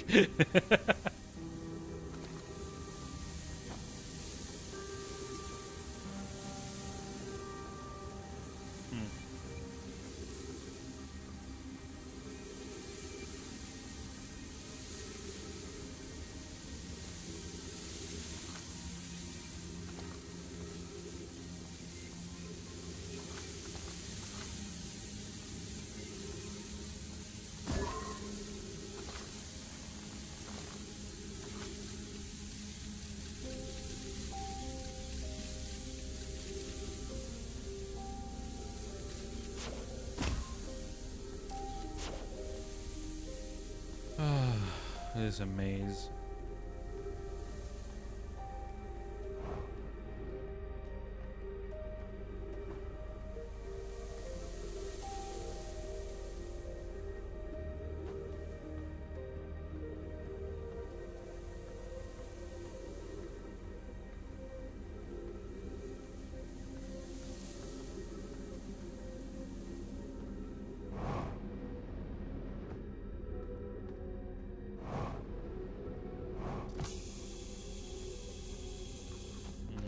I'm not gonna suffocate.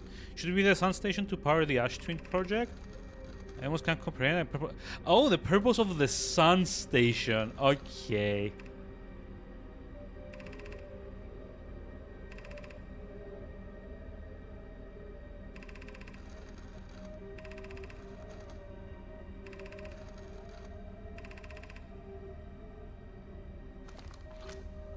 So like maybe here we discover how we actually get on the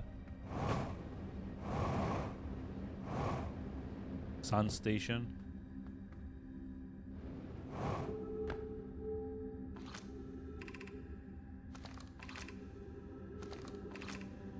Energy lab, trailer head, ice shrine district.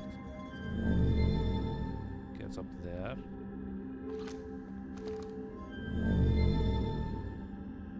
That's, I guess, that way. That's the... Okay. Oh. Well, since no, the sun is actually rising, also there's like those ghost energy thingies, I guess, here. Or not. Come on.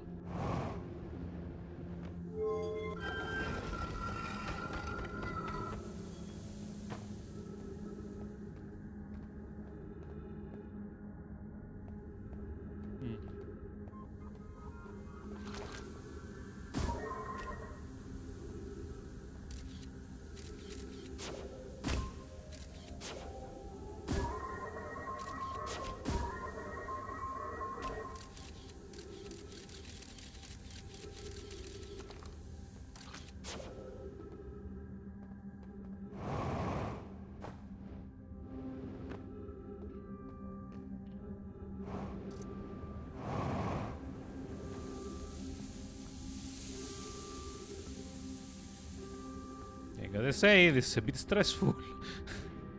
Like, meanwhile, everything is filling up slowly. Gravity cannon. Ooh, hello.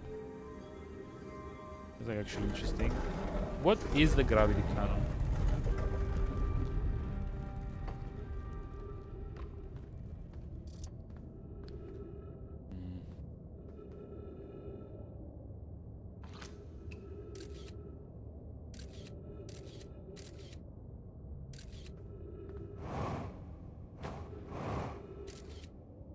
Oh, okay, there's the ghost energy. Okay, this place is safe at least.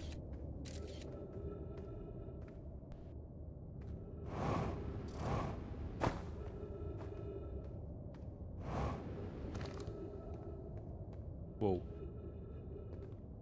This is like legitimately terrifying to watch the moment you like step outside.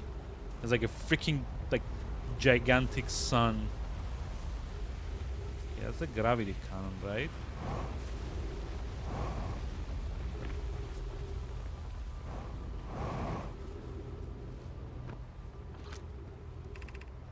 The Sunless City. Yep, okay.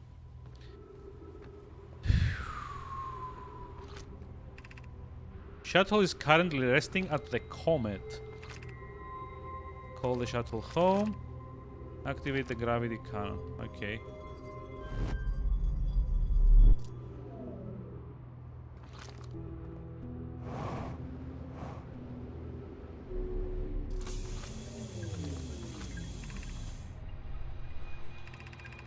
Pipe Poke and I land here on this comment no longer affects blah blah blah blah. Shuttle's equipment heard strange energy readings. Pine Poke are able to locate a fissure in the ice on the comet's sunward side. Okay.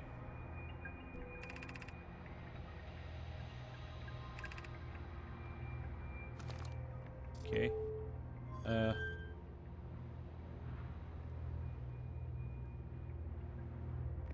The sun. Oh, this is like a spacesuit for those guys. Nice.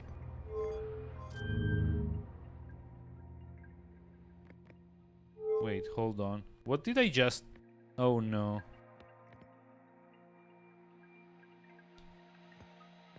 Where exactly did I just launch myself to? Where am I going? Oh, it's not... Hmm.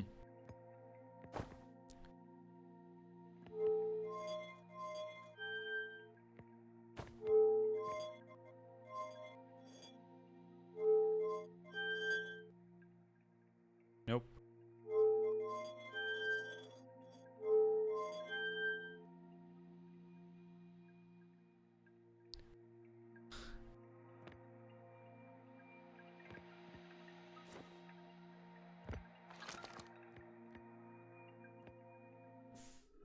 Wait, no! Go back.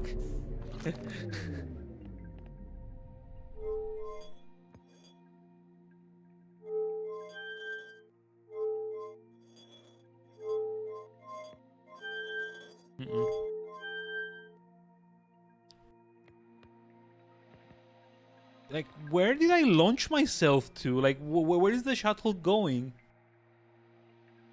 This is... worrying.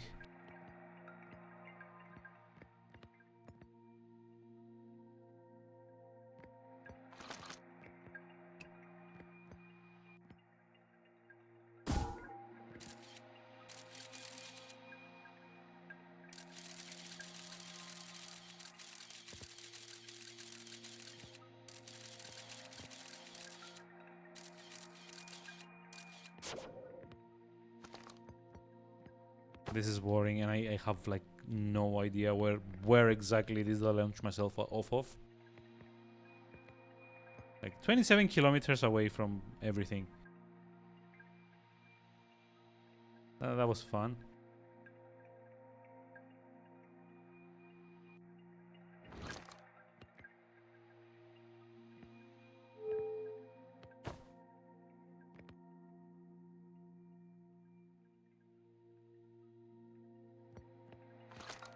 Well, Nothing to do except die, I guess. Yeah, I'm not even sure like what happened here with the shuttle, to be honest.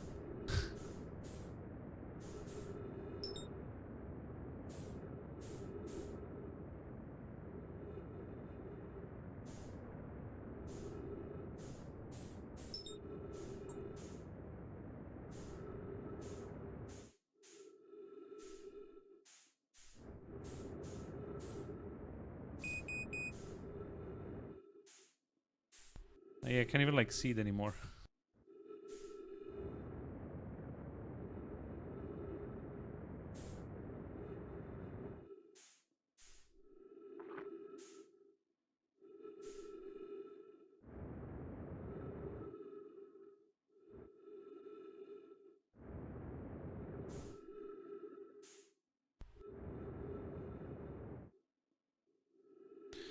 Oh boy.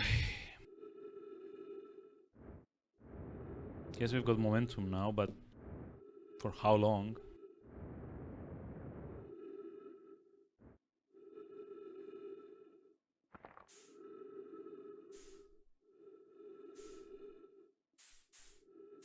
Ooh, that's an interesting effect. There is, I guess, like a planetary eclipse, I guess.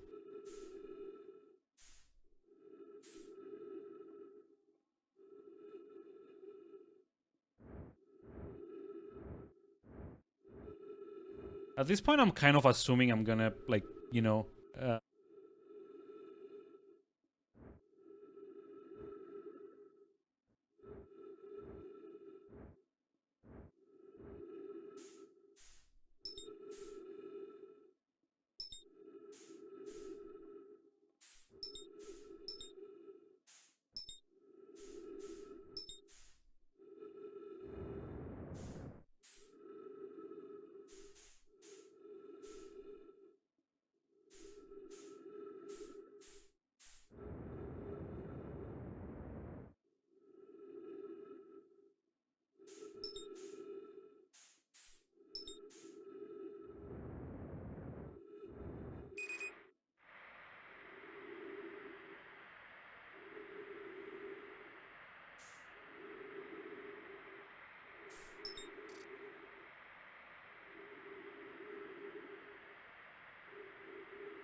what the fuck? Yeah, I don't know why it muted. Like, how long has this been going on? I'm sorry. Cutting it close. Wait, they get an achievement for what?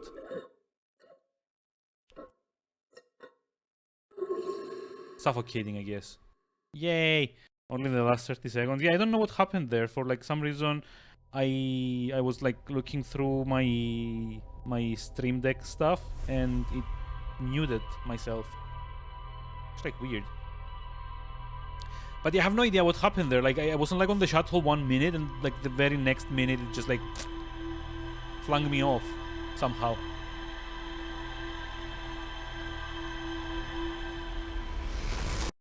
But yeah, I think this is like a good time as any to call it because it's like almost 1 a.m. here and I do desperately need some sleep.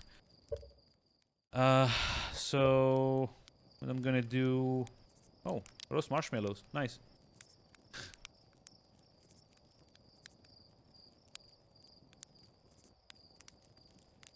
Why exactly is it that I can do this?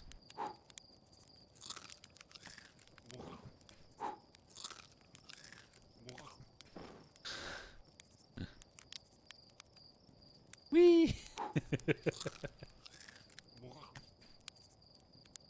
At the ward end while like roasting marshmallows. I mean, I guess.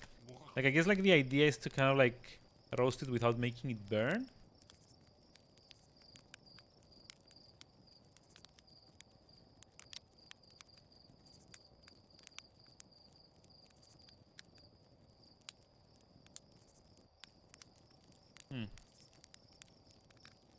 Maybe a bit more. Oof, damn it.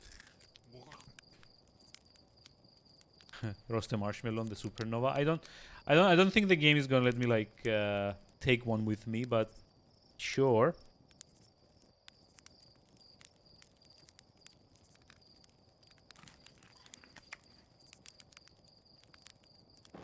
Yep.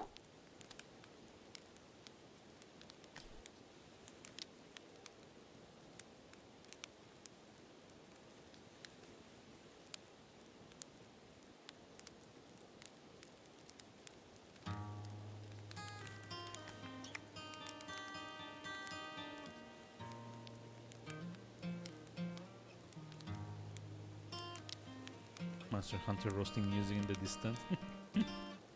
I mean, I guess. Yep.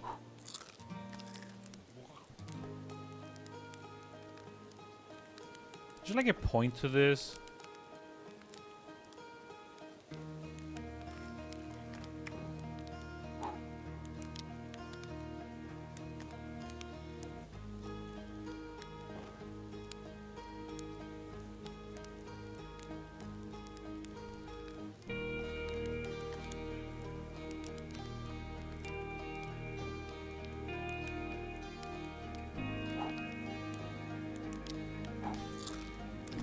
Extra crunchy.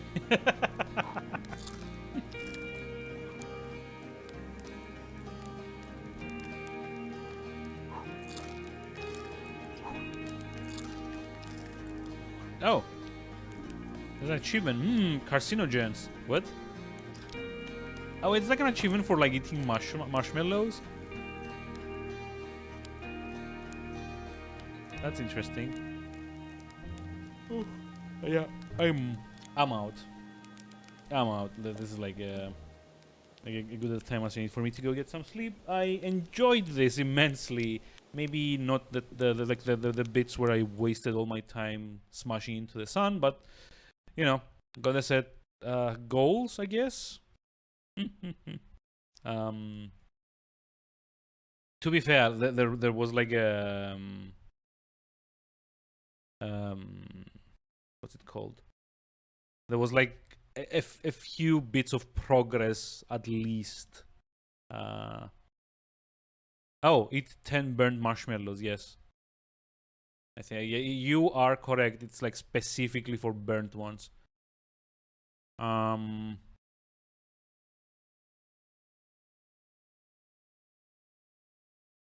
yeah, I really do enjoy this. I'm gonna stream it tomorrow as well, hopefully. I somehow doubt that I can finish it on stream though. But fingers crossed.